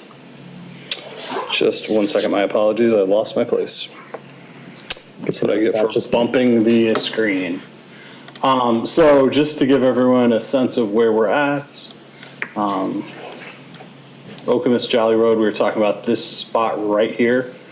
On the east side of Okemos Road, just to the north of Jolly Road. The applicant has applied to establish a adult use marijuana provisioning center in the existing southern portion of the shopping center. Site's about 0.4 acres, zone commercial.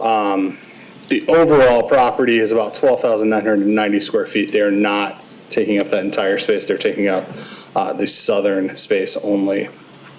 The site itself meets all the underlying ordinance requirements in the C2 district, and this property is located within the marijuana overlay district. So just by way of background, the township's been discussing marijuana for several years.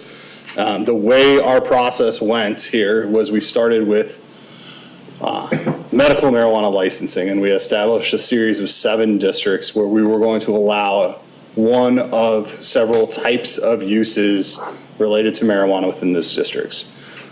We did a staff, pursuant to the ordinance, did a series of random draws to determine who the applicant was in each of those districts. We received 5 total applicants. 2 of the sites were essentially deemed non-viable by the industry. This was our medical applicant for this district, so the district at Jolly and Okemos Road. In 2019, 2020, each of the applicants went through the special use permit process for medical, received special use permit approval. This applicant actually started construction, and then COVID hit and largely shut down everyone. This applicant did continue construction, albeit at a slow pace in the intervening years. The board then chose in 2023 to begin the process of permitting recreational marijuana sales in the township. And so that started with a review of the districts, at which time we eliminated 2 districts, shrunk 2 districts, and then establishment of licensing standards and zoning standards for adult use, not just medical use. At that time, there was a licensing process separate from the medical process because under the state enabling legislation, they have separate processes. And so we had to do this one differently because our medical license was essentially a random draw that was not permitted for recreational adult use. And so we opened a window in January of this year, received 1 applicant for this district, this applicant. This applicant owns the shopping center. They purchased it several years ago and have gotten to the point of certificate of occupancy for the space for the medical dispensary. They are now proposing a new special use permit as the last step in the process for an adult use facility. And so the license has been conditionally granted already by the board, both for recreational and medical. The medical special use permit functionally at this point is complete because they have occupancy technically. And so they could open, subject to, I think they need to finish some cabinetry, if I understand correctly. And so now we are at the point of special use permit analysis for the recreational facility. And so just to remind the board, what you're looking at this evening is under section 86-126 of the Code of Ordinances. There's a series of 9 standards there, and that is those are the determining factors for any special use permit request. Everything from being consistent with the intent and purpose of the district down to impact on natural resources. And so those 9 standards are what's being reviewed by the board this evening in their review of this discussion. The staff report to the Planning Commission dated May 13th, 2024 goes through each of them with our at least initial feedback. The Planning Commission did review this and did recommend approval of the special use permit to the board. Under the zoning ordinance that the board did establish, the board is the final say for all medical and adult use marijuana approvals. And so we are in front of you this evening for that review. The applicant is here to answer any questions. I'm happy to answer any questions as well. I will also point out, just to be complete, the board does have the opportunity that if under the ordinance you have determined that there is some additional information that is needed, or a further public hearing is required, you can hold that. But the Planning Commission did hold the required public hearing on this matter, as shown by the minutes in the packet this evening. And with that, I will answer any questions that may have arisen. Thank you, Interim Manager Schmidt. Before we get too far away, I just want to underline and underscore a couple of things that you had mentioned in that overview.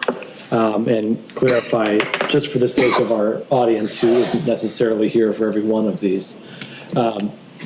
When the board considers any special use permit, marijuana or otherwise, we are obligated to keep our focus on the special use permit criteria as it's laid out in our ordinance. Is that an accurate statement? It's an accurate statement. And so we are generally not permitted to consider anything that falls outside of the scope of those 9 criteria. Correct. Okay, thank you. There's been a lot of mention about the included traffic study in this application, in the application materials that were provided. Specifically, a lot of discussion around the timing of the generation of that traffic study. If you would, please, can you go over one more time the validity of the traffic study from 2019? Yeah, so let me start by saying that the person that did this study is one of the most well-respected experts in the state. And Bill was old when I was young, so I tend to trust Mr. Stimson's information. There is no functional difference in ITE classification between adult use and medical marijuana. They are simply one use. It is a marijuana dispensary. And so that data that was provided in 2019. From a traffic generation. From a traffic generation perspective, is based on a marijuana dispensary, hard stop. And so that shows that there would be a peak hour, 25 trips in the morning and 52 trips at peak hour in the evening. So that functionally hasn't changed. I mean, that is the data that exists. The background growth and the other changes that have happened, while may having an impact on the actual traffic count specifically, don't impact the actual analysis of the study, which is that the expected impacts of adding site-generated traffic to the driveways on Okemos Road are negligible, because at 25 a.m. trips and 52 p.m. trips, that will not change the level of service at that intersection.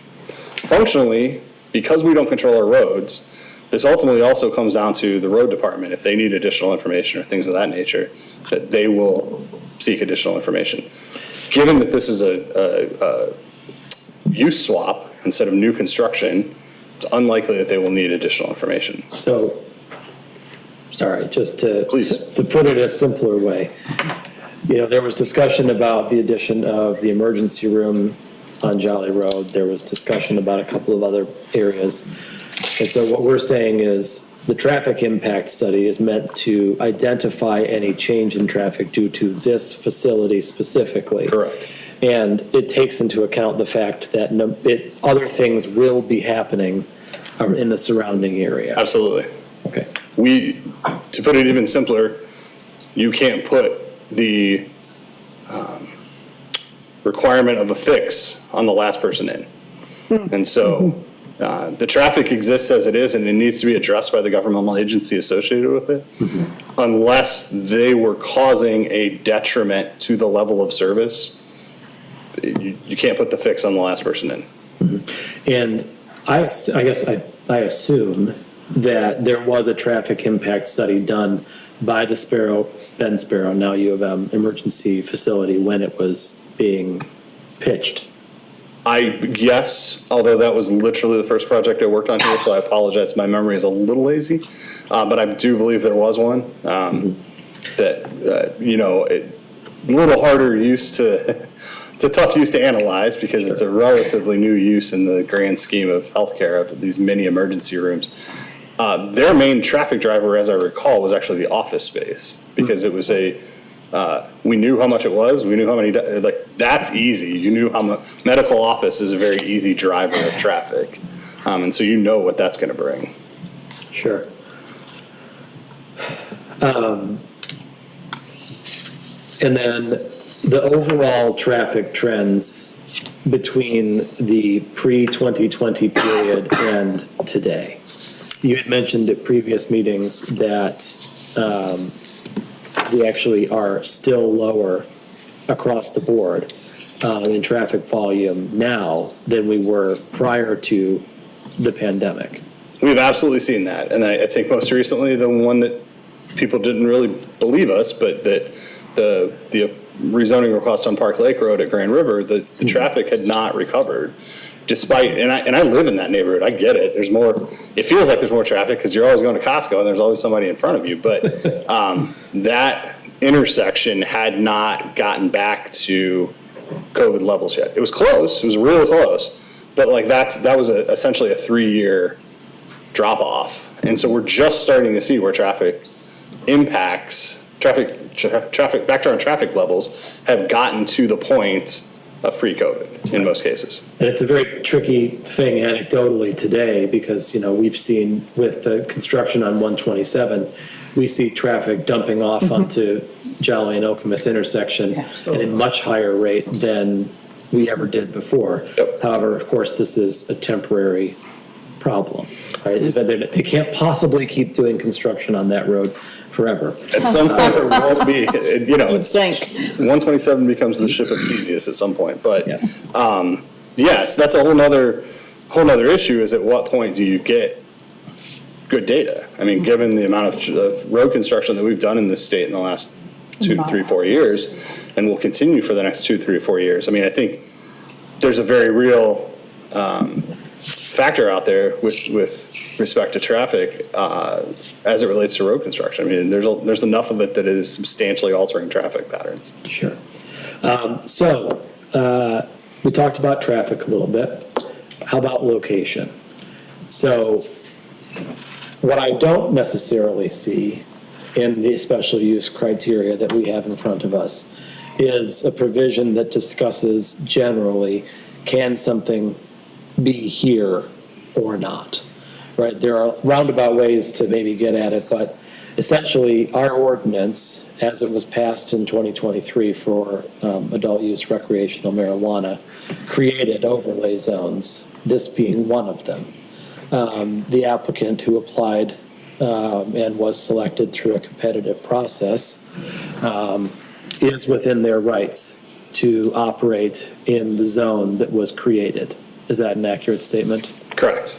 Subject to special use permit approval. Sure, but that special use permit approval doesn't necessarily consider whether or not this specific location is suitable or not, because the underlying zoning is allowed. Correct. When the board, when the board established the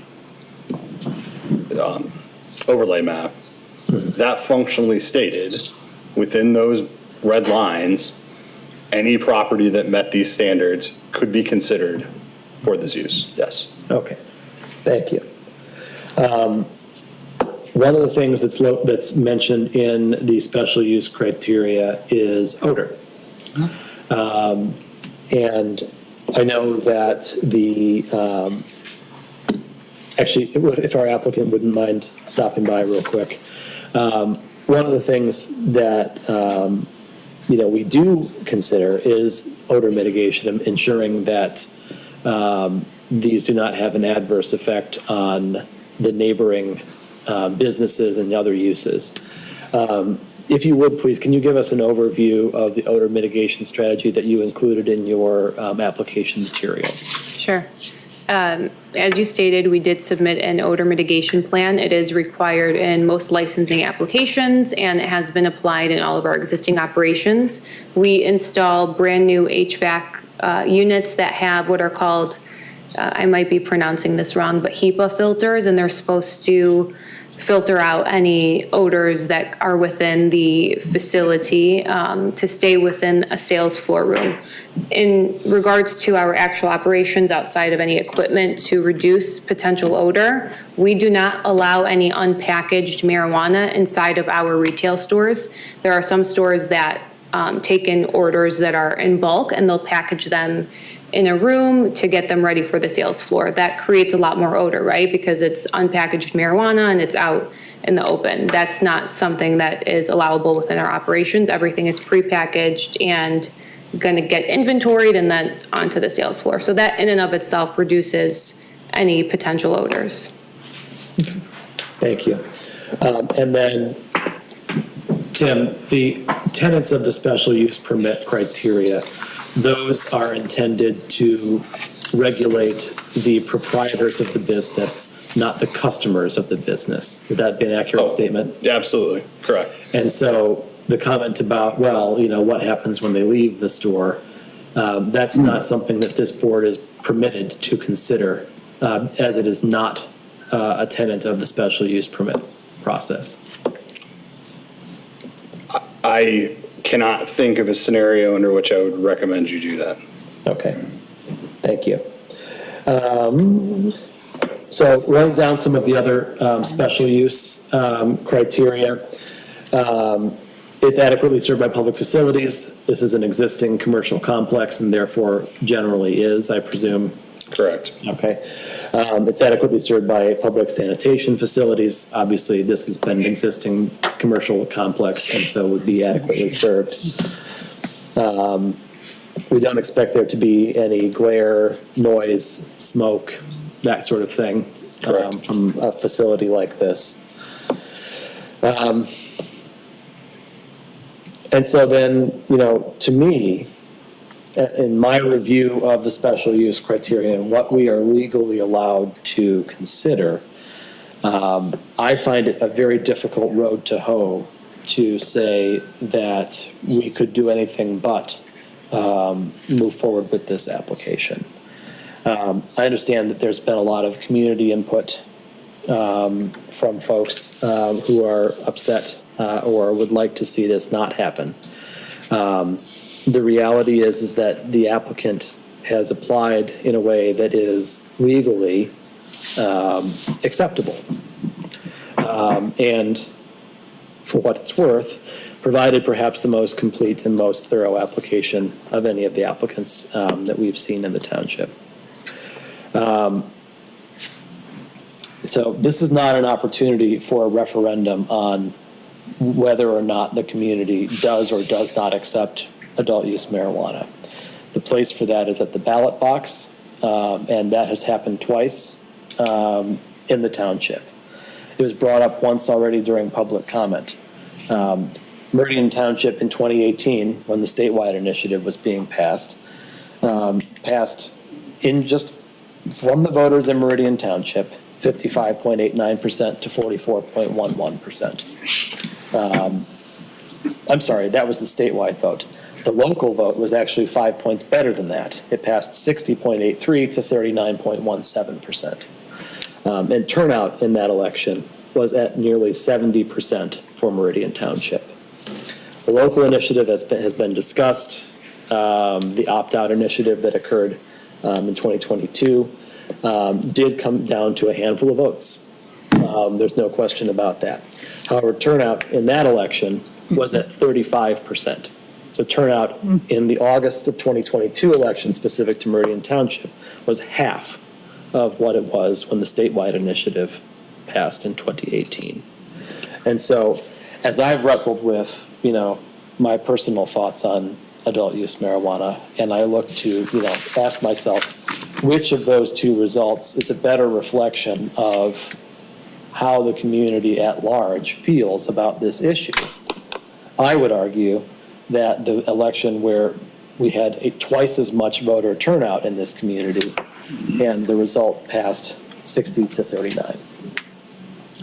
That's where I come from on this issue. A couple of other items that I've been thinking about. The Planning Commission did review this a number of times and recommended this project unanimously to the board. I know that we've had great pains with wrestling with overturning that body when they do provide recommendation authority to us. There has been some concern about whether or not this facility would possibly expand in the future, the ownership of the plaza being a matter of concern for a number of members of the public. As I understand it, and perhaps Manager Schmidt can help me to verify, there is actually a prohibition on that. They would have to, I guess, come back for another special use permit if they were going to expand. And even if they wanted to, I believe that the church facility to the north would preclude them from doing so anyway. Is that accurate? Yes, so this property is actually split, which is the southern portion, which is where we're discussing this evening, is the appropriate distance away from the Lansing Chinese Christian Church. The northern portion of the property is not, and so that would, expansion of this facility is not, does not appear to be possible under our ordinance right now. Thank you. All right, I've talked for a long while, and I appreciate everyone's indulgence in me going through that. It's been helpful for me to sort of go through those criteria. Other board members wishing to comment? Trustee McCurtis. I have a comment question, but I don't know if this is subjective or if we had any type of study done, but numbers 4 and 5, which is what a lot of the citizens are talking about as well. The project will not adversely affect or be hazardous to existing neighboring uses. It seems a bit subjective. The criteria is there, but in terms of how do we judge that? And also for number 5, how do we judge if the project will not be detrimental to the economic welfare of surrounding properties or the community? So we talk about properties, being lowered, or home value, property value being lowered. Has there been any type of study done to meet these two criteria?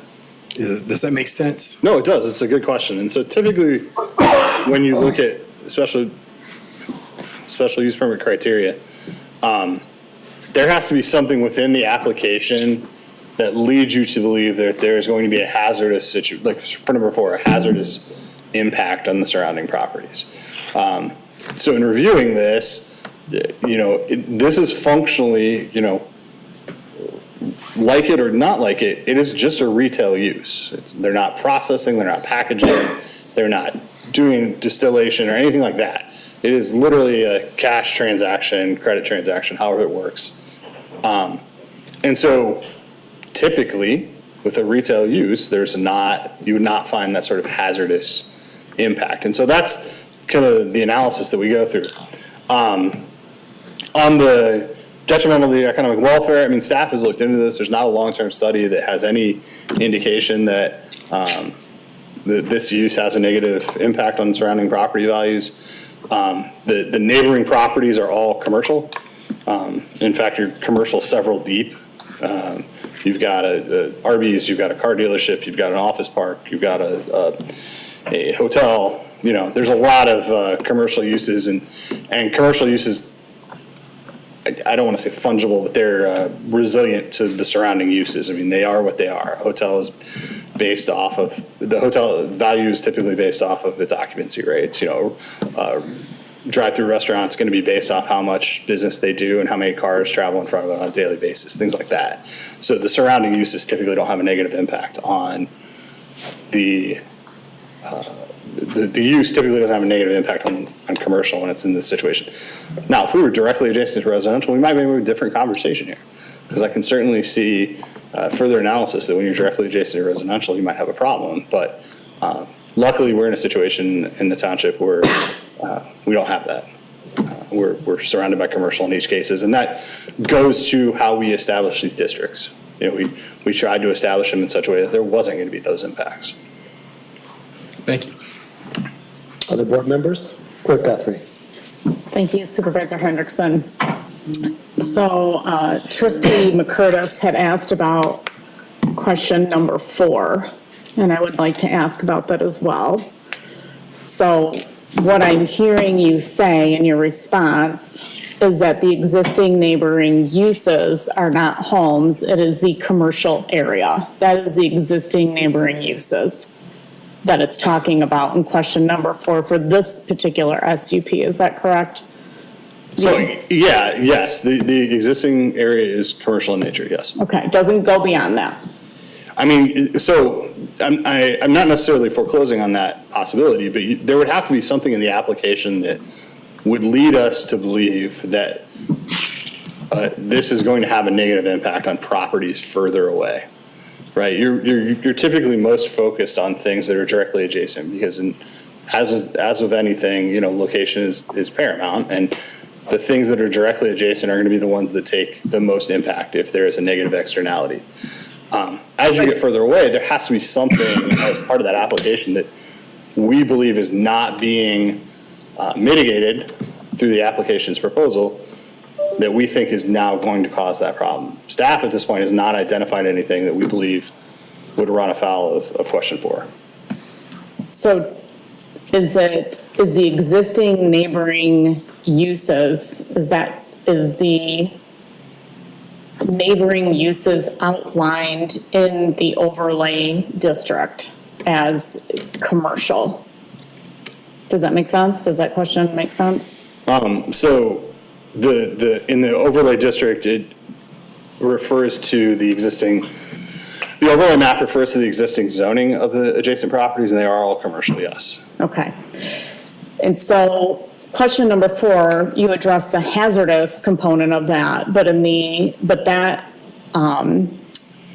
that criteria, I'm sorry, not question, that criteria in 4 also has a first part that says the project will not adversely affect. You addressed the hazardous portion in Trustee McCurtis's question, but not the first portion of that, which is not adversely affecting. Could you explain to the board how staff or the Planning Commission determined that the first portion of this criteria for this SUP does not adversely affect the neighboring uses? Yes, I mean, staff's. Sorry to be so wordy. No, you're okay. I'm here to serve. Everything I said, frankly, still qualifies here. Functionally, what we're talking about is a retail use. It may sell a product that people find objectionable, but it is a retail use, and it is a fully packaged retail use. And so there is nothing in our analysis, and we're obviously happy to have this conversation, which is why we have these meetings. If people believe that there is something from this use that will adversely affect or be hazardous to a neighboring use, we're absolutely open to having that conversation. But from our analysis, this is not the type of use that's going to have any, there does not appear to be a negative externality to this use. And that is the same for the criteria in number 5, I'm assuming, is that there was nothing found to be detrimental to the economic welfare of the surrounding properties, and the surrounding properties are commercial properties in this SUP. Yeah, and I will say that staff has found staff has found that none of the 9 criteria are not met with this application. Okay. Can you explain to me in criteria number 6, for an SUP, and I think this is a big concern that we've heard in regards to schools, and I know Okemos High School is down the street on Jolly Road, and Okemos School District did choose to put their school next to a liquor store, and I'm trying to understand the distance of this marijuana facility on Okemos Road in conjunction with the elementary school, the high school, as we heard from several people, and how number 6 adequately serves existing roads, schools, and that sort of thing. Could you address that for me, please? Yeah, so if I asked that appropriately, correct? I'm just trying to get that out, right? That's fine. What the question is. Criteria number 6 refers to public services being available for the use, not location. Again, location has nothing to do with this specific, any of the 9 criteria, really. The location criteria are found in the zoning overlay district in 86-445, and the proposed use meets the standards in sub E2 and sub E3, which 1,000 feet for any public or private school measured horizontally between nearest property lines. And so what 6 is doing, 6 is asking, candidly, 6 relates far more to residential than commercial. Because 6 is asking, if I brought in this 1,000-unit apartment complex, can it be served by water? Can it be served by the schools? Can it be served by the existing roads and public transportation and public recreation? Because what you don't want to do is bring in a use that overruns one of those, because those tend to be very expensive fixes. And so 6, although it does apply, our special use permit criteria apply to all special use permits. We don't differentiate. But I will say that is one that definitely applies more to residential than commercial uses. And then it was either Trustee McCurtis or Supervisor Hendrickson who asked about this, I can't remember. You talked about the expansion of the facility not being possible to the north. Is it possible to the south, or?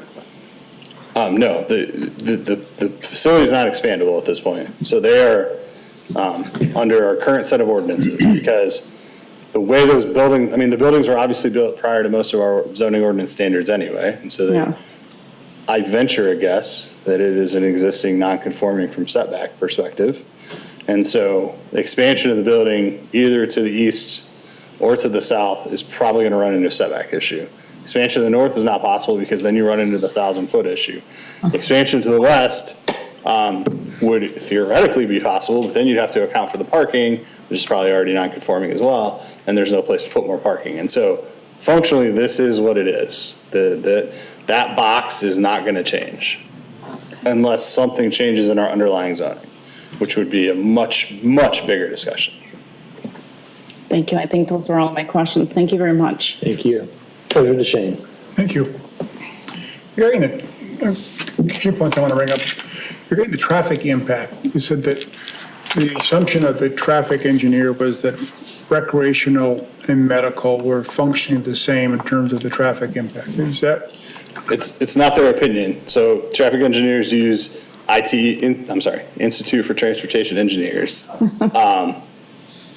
manuals, trip generation manuals, and ITE, the recognized standard, does not differentiate between medical and adult use that we're aware of.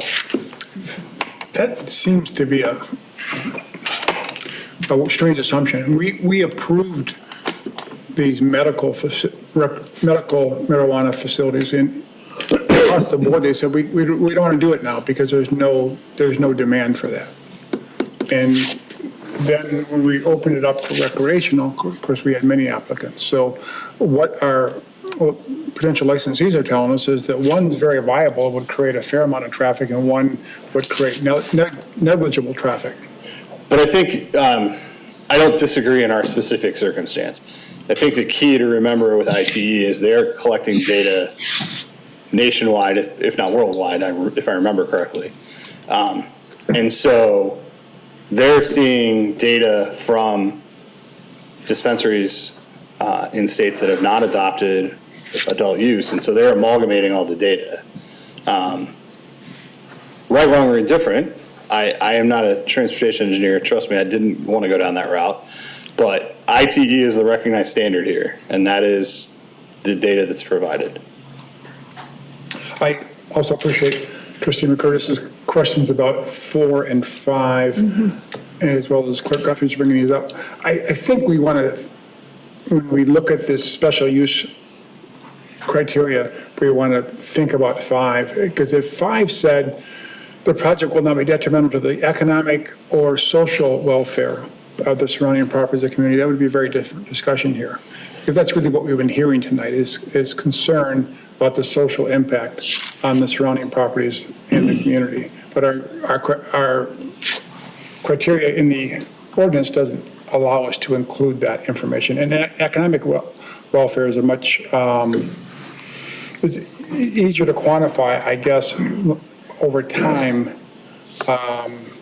And social is harder to quantify, but certainly we are hearing a lot of concerns about the social impact of this on the surrounding properties, neighbors, and the community as a whole.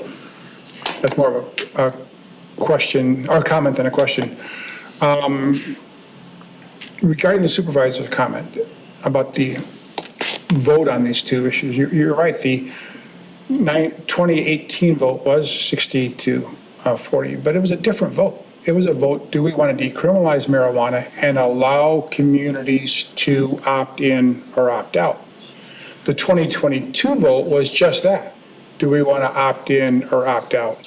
And that vote was 6 votes from being decided either way. And as the supervisor knows, we had to stop counting on that because we had certain precincts that were disallowed for a recount by the county clerk. Based on what we saw tonight, I think a higher turnout on that referendum had been closer to 50 or 60. We would likely had a different outcome. I think in this whole process, someone made a comment earlier, one of our commenters, about why haven't, asking, well, we're doing these community listening sessions on the community center. We did our 6 listening sessions last year, which have been a great idea. We've really gotten great feedback from the community. We started all these in the second half of the year, and I wonder,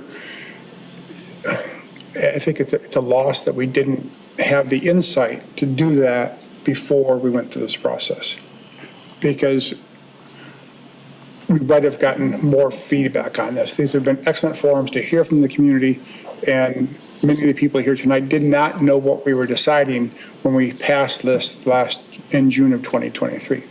We did notify people, or did put it in our public notice, but most people are very busy in their lives. They've got families, they've got demanding jobs, they've got lots of other demands in their time. They aren't likely checking in the township board agenda every week. They've got 100 other more important things that they focus on.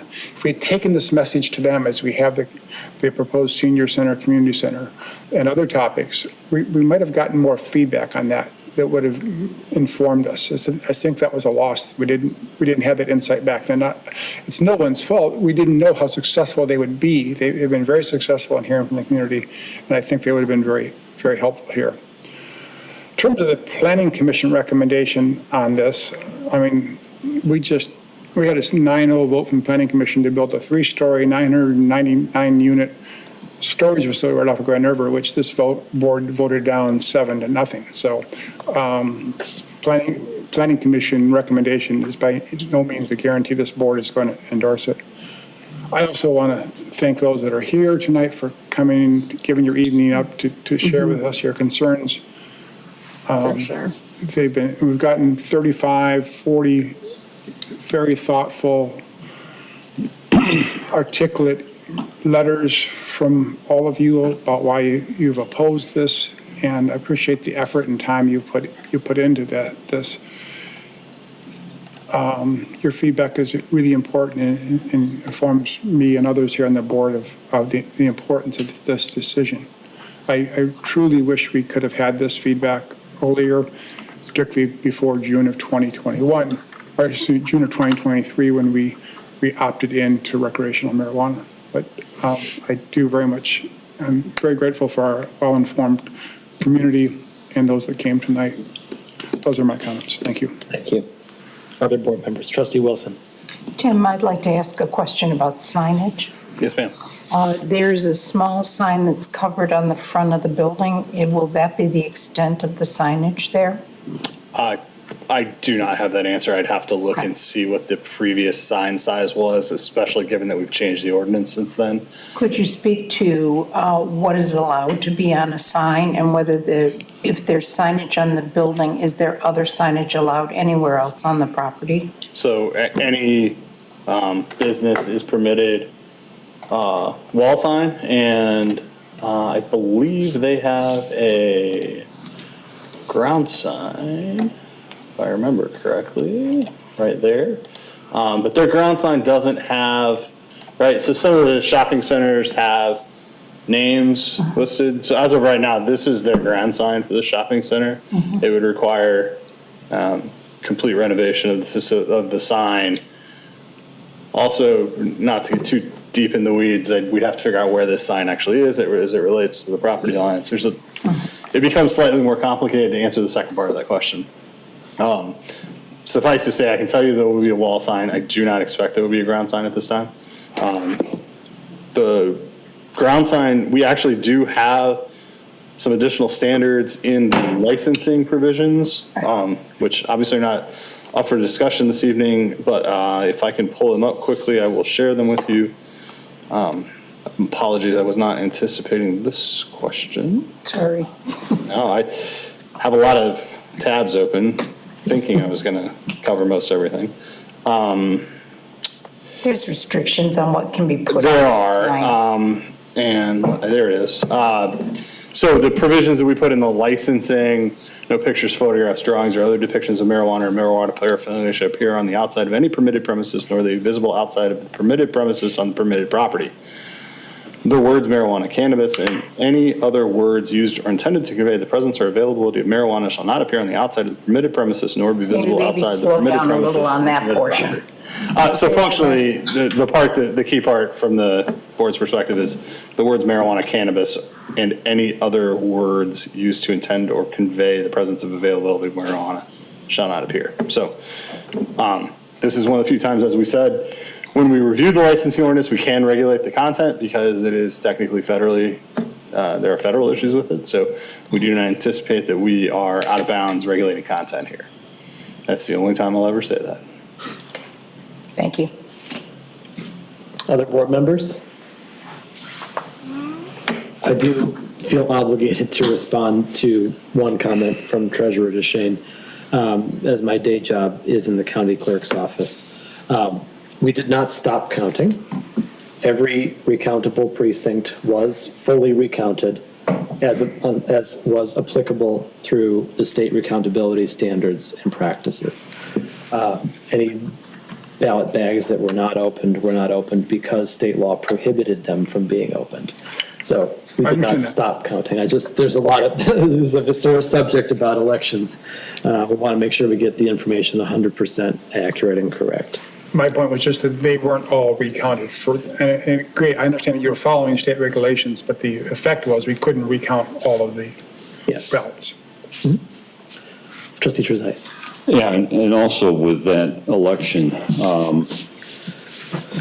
we've heard from a number of individuals tonight that they didn't know this was in the works. They didn't know that recreational marijuana was going to be considered in Meridian Township.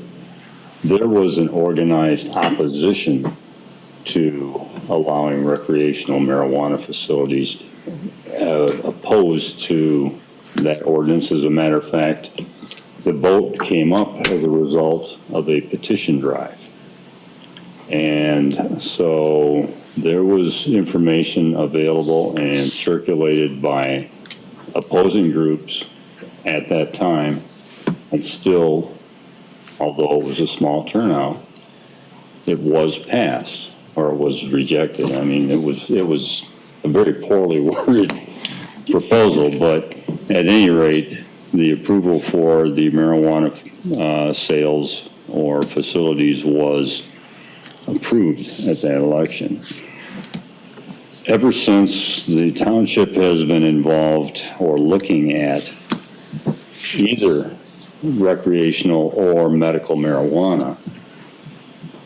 There have been great strides or great purpose to make sure that this did not become an oasis of marijuana shops.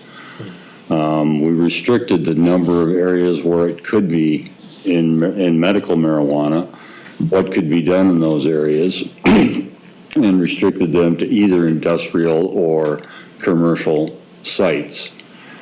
When it came to recreational, we further restricted that from 7 areas to 5, again, in commercial districts only.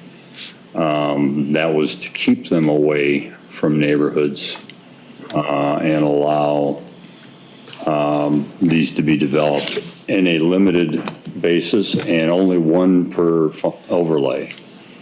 This just happens to be one that is facing us.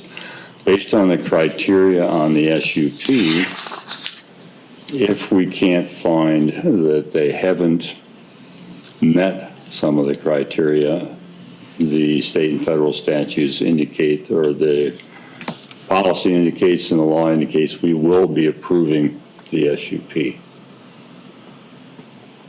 It is, at this point, the question is there any one of those 9 criteria that they violate or haven't met? And I can't see anything, much as I'd like to. It's very difficult to go against or even consider going against the voices we've heard tonight, but from a legal standpoint, I'm not sure that we have an alternative. I'm willing to listen to anybody on the board that thinks we do and the rationale for it, but unfortunately, that's the way the ordinance is written. Other board members? So then, here we find ourselves, having talked about this a number of times and having heard from a number of our members of our public. This matter is before us this evening for discussion. It is not before us this evening for us to take action. We generally, at this point, do provide the staff with some direction as to the feelings and sentiments of the board. I think given the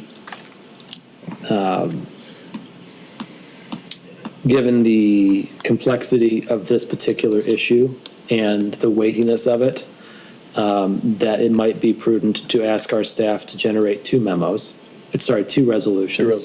Prior to our next meeting, so that we may have time to consider that along with 2 motions. This matter will be before us again on October, I don't know what month it is. This matter will be before us for action on August 8th. That is a Thursday and does depart from our general meeting calendar. I mentioned that for our public in the room. And that is because August 6th is Election Day. And this room is not available to us because it's being used by Clerk Guthrie for our elections. And so we'll be meeting at 6 p.m. in this room on Thursday, August 8th, whereupon we will take final action on this matter.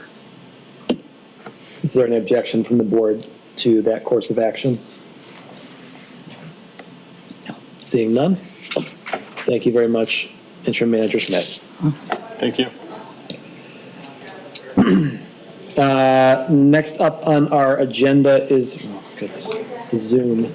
Item 13C, ordinance 2024-07, rezone 2 parcels at 350 Hazlet Road and the adjacent vacant parcel from RR Rural Residential to RA Single Family Residential. And we'll turn things back over to Mr. Schmidt, who has not left us yet. So true that is. The request in front of you this evening is to rezone 2 properties. One is this little vacant single-family house right there, and the other is this very big vacant property right here. For those of you that are trying to figure out where we're at, this is Hazlet Road. This is Copper Creek, phases 1 through 4. This is the property that we're talking about. This is essentially the extension of Copper Creek.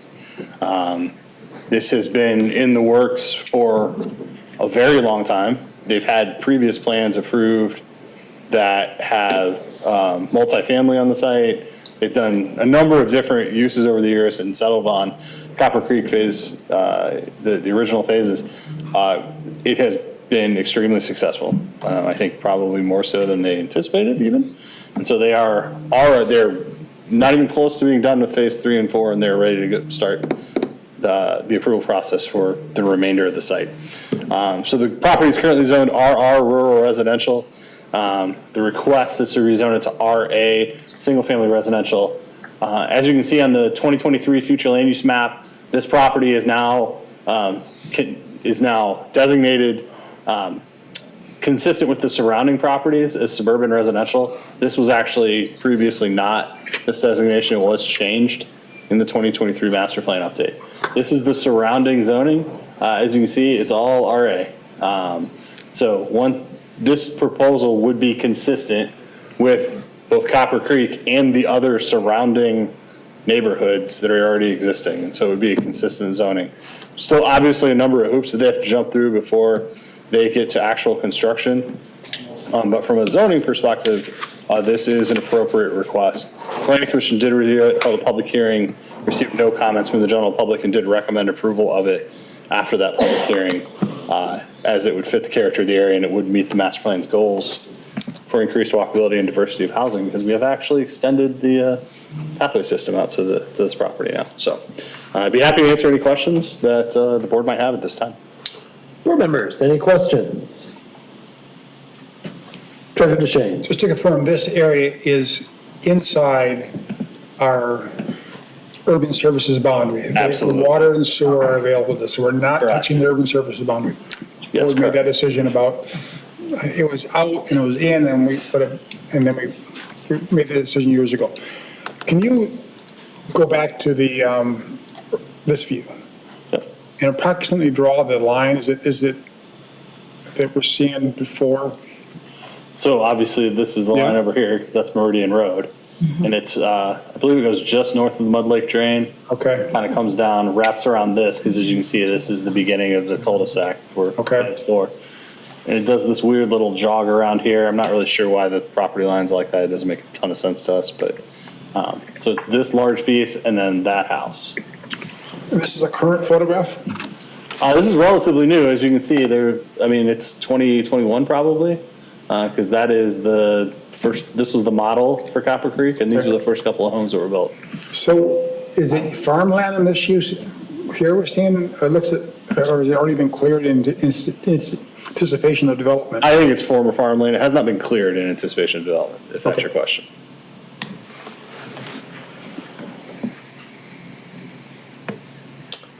Trustee Wilson. Tim, help me understand how this is within the urban service boundary, Let me pull it up real quick. because you're out on Meridian Road. Yeah, it's like, This will take me just. Oh, it does jog. it does jog. It does jog. Okay, But I'll pull it up just for everyone's. that would be good. Boy, my glasses. There it is. I like the game of how fast can we find the map? Probably need to update. And at what level of zoom do we all need? So if it's gray, it's within. So Got right, it. this is the red line. This is the only point where it goes this far to the west, is for this property. And there's 68 acres of wetlands on here? There's a lot of wetlands on the side. How big, and so how are we going to mitigate that? They're going to do the 40-foot buffer? Oh, yeah, they'll work around it just like, so this, in phase one, this is all wetland back here. Okay. They didn't touch it. This house this is the closest one. There's actually, I think, a sign right there. But yeah, they're mitigated. They're working around all the wetlands. I mean, you can see. And the drain commissioner's not fussing about the mud lake drain? So typically, the drain commissioner does not get involved at a rezoning. The time you heard them on Park Lake was an extraordinarily unusual circumstance. They will get involved once we have an actual development proposal. Okay. Great, thank you. Thank you. Board members, anything else? I'll say that I support the rezoning in this case. Certainly, this is a need for additional housing. This is especially some additional housing in Hazlet, which is wonderful. The development that they are currently working on has gone over like gangbusters. I know I've got some friends who are looking to move up there and build up there as well. And certainly this is a desirable neighborhood, and I'm sure that both the community and the residents who move in there will be happy to have them.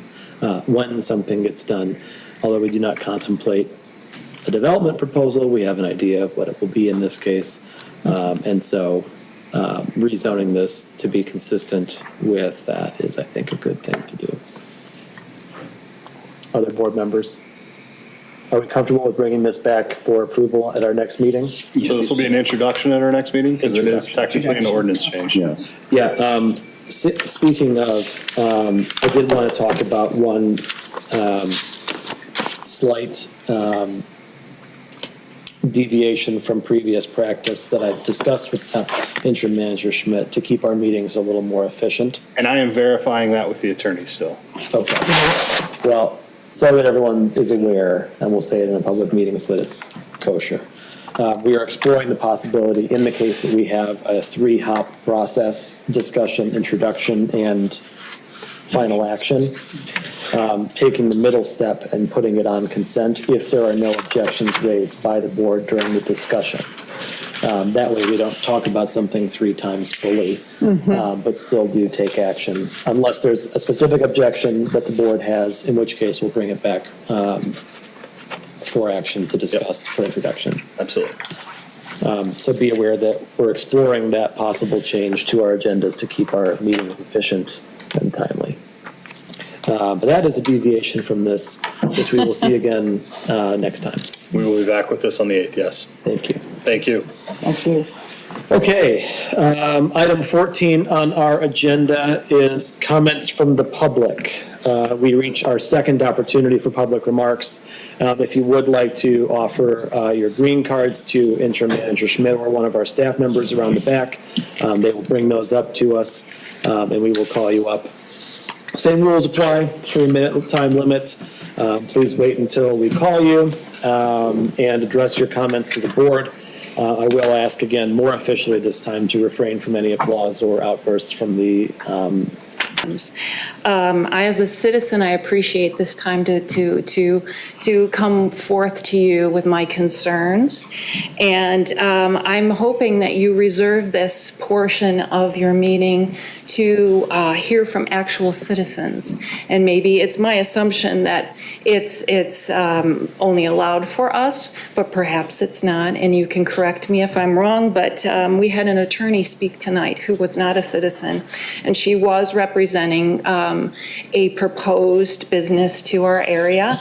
And so we citizens represent, that's the time for us to speak to you. Maybe it was more appropriate that she came down to number 14 and spoke to comments from the public. But that's my looking at your agenda. I would assume that a citizen would be me, somebody who's a property owner here in the Meridian Township.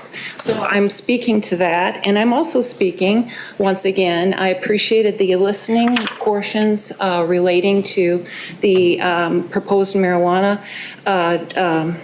dispensary in my neighborhood. I am concerned, I don't believe this is fear-mongering at all, but I am concerned that that location will affect my property values. It's something that you cannot foresee, it's something for the future, but data that I had looked at from real estate agencies across the United States that had gathered that information did essentially allude to people being less likely to look at a property within 1 mile of a dispensary. So I am fearful that my property values will be affected by this, and not only, as a property owner, but there is that social component that I'm concerned that this dispensary will negatively impact people in the area and prospective buyers in my area, which some of my information did kind of allude to too. So I know that maybe we're at the very end of this and there's nothing else to be done, but I'm going to speak because you've given me opportunity to, and I really appreciate it. And so in the future, I would ask that you would allow more listening opportunities for the community, and also that you consider the culture of our community when you're allowing usage permits. What will enhance our community and what will not. So thank you very much. Thank you. Vincasa, and then we have Tina.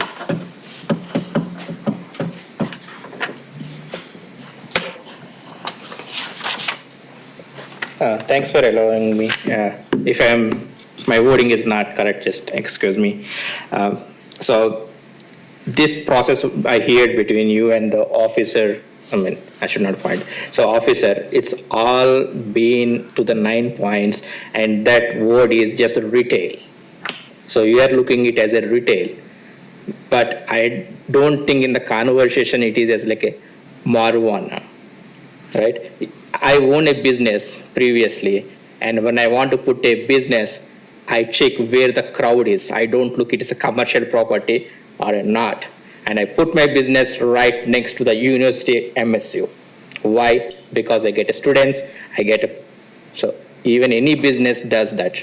So why are you not considering that they are trying to attract schools and residential properties? So you are saying, all the conversation I am understanding. This is a retail property, and you are marking 100 yards. Example, I'm just giving 100 yards as a retail property, but 100.05 is a school. Why are you guys not considering that in your approvals? You're just saying that because 9 points? The whole process, my understanding as a data engineer, is getting away by using retail word and such 9 points. So why such a risky thing? Why are people who are approving not looking that above 9 points and not considering 100.1 yard? So I just request, I don't know what stage this is, but consider it as a human and not as a retail wording. Wording, we can always have a wording saying retail, but actually that retail is marijuana. So why did federal government didn't approve that to be in a grocery store? Why are they saying it's special? The approval itself is special, right? So in that case, we can have it in Meijer, or we can have it in another grocery store. That wording is special, but what is that special? It's marijuana. People are just getting approval based on the wording of retail. And they are saying, I am tying your eyes, just look at this 9. So consider it. All your members think what we are approving. I know you are approving it's based on the rule books. So that's what I want to say. Just look what exactly you are approving. Okay. Thank you. Tina, Awakaze?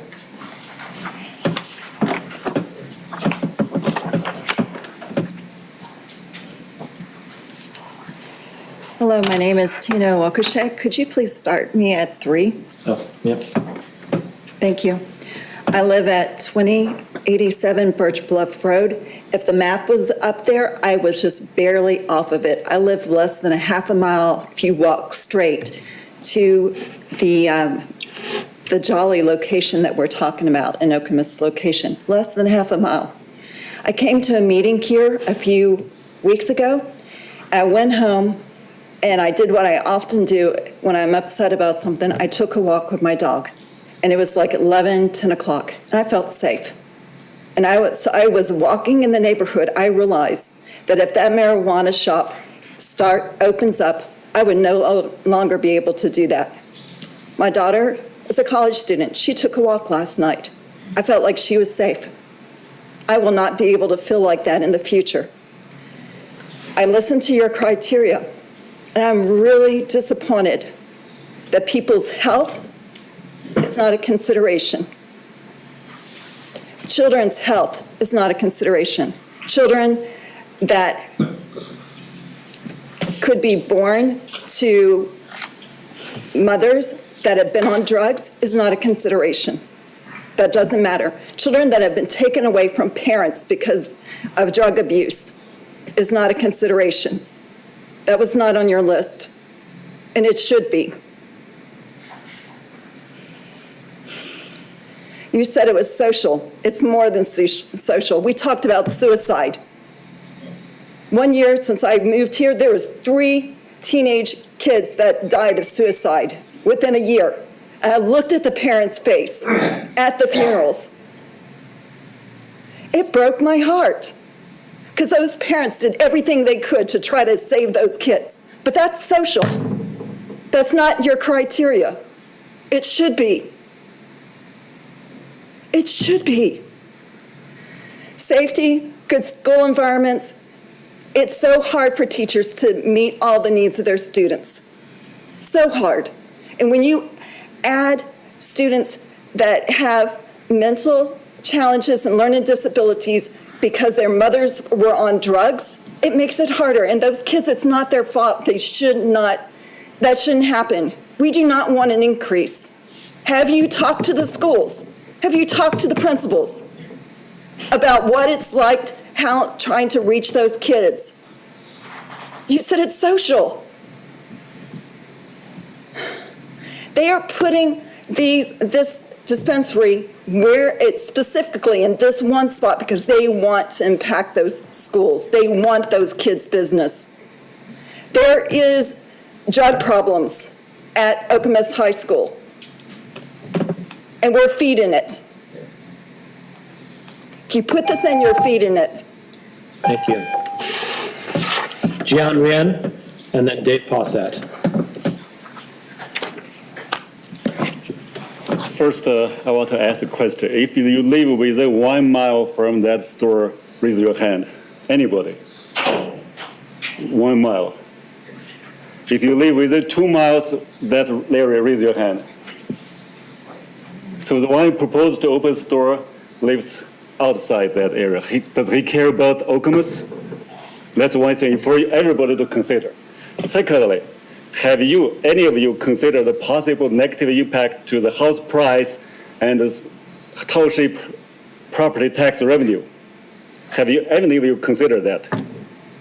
I want you to consider, okay? Because for sure, this is going to lower down the house price, make Okemos a less favorable place to raise your family, to raise your kids. Okay, so I want you to consider, use your consciousness rather than just the political filter. That's all. Thank you. David Pauset, and then Marcos Dantos.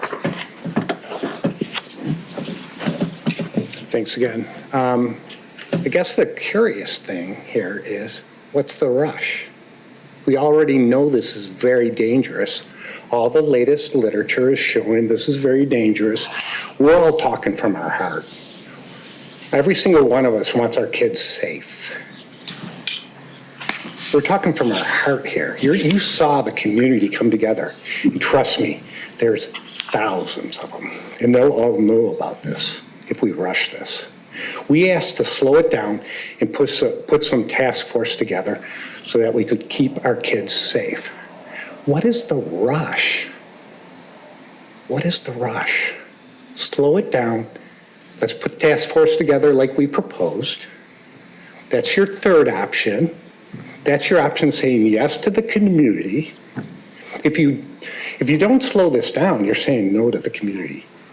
It is a legal option to slow this down. That is your legal option. What's the rush?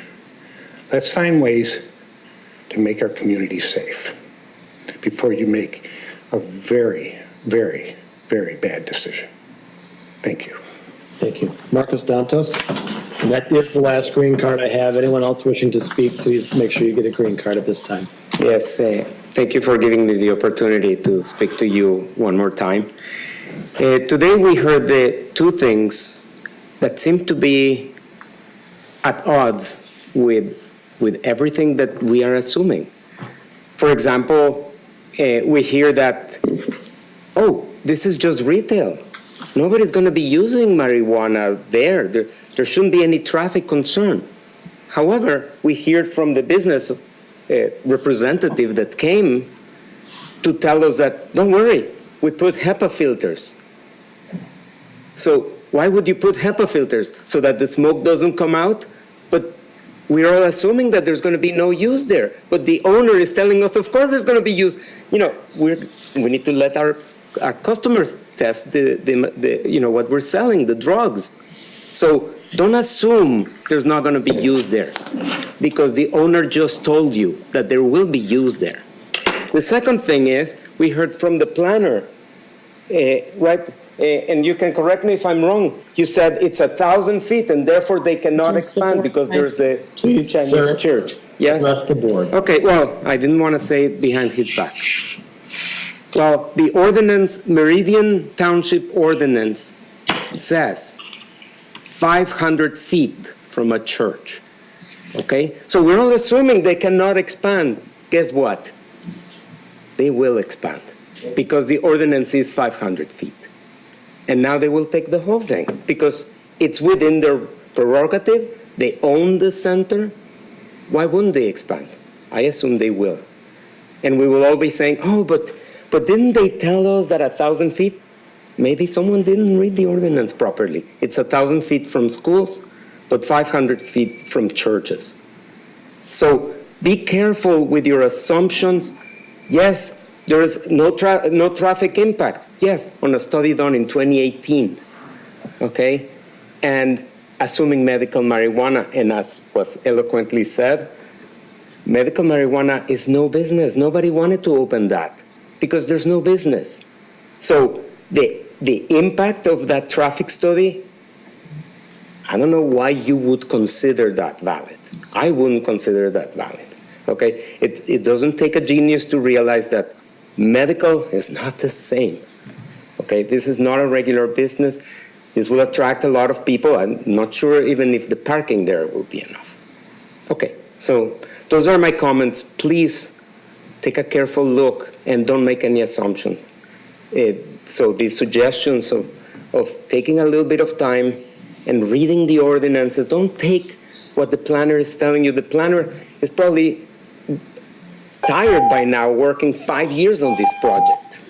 Thank you. Thank you very much. All right, last call. Anyone else for public comment? Seeing none, public comment is closed at 9:01 p.m. Item 15 on our agenda is other matters and board member comments. Any other board matters before us this evening?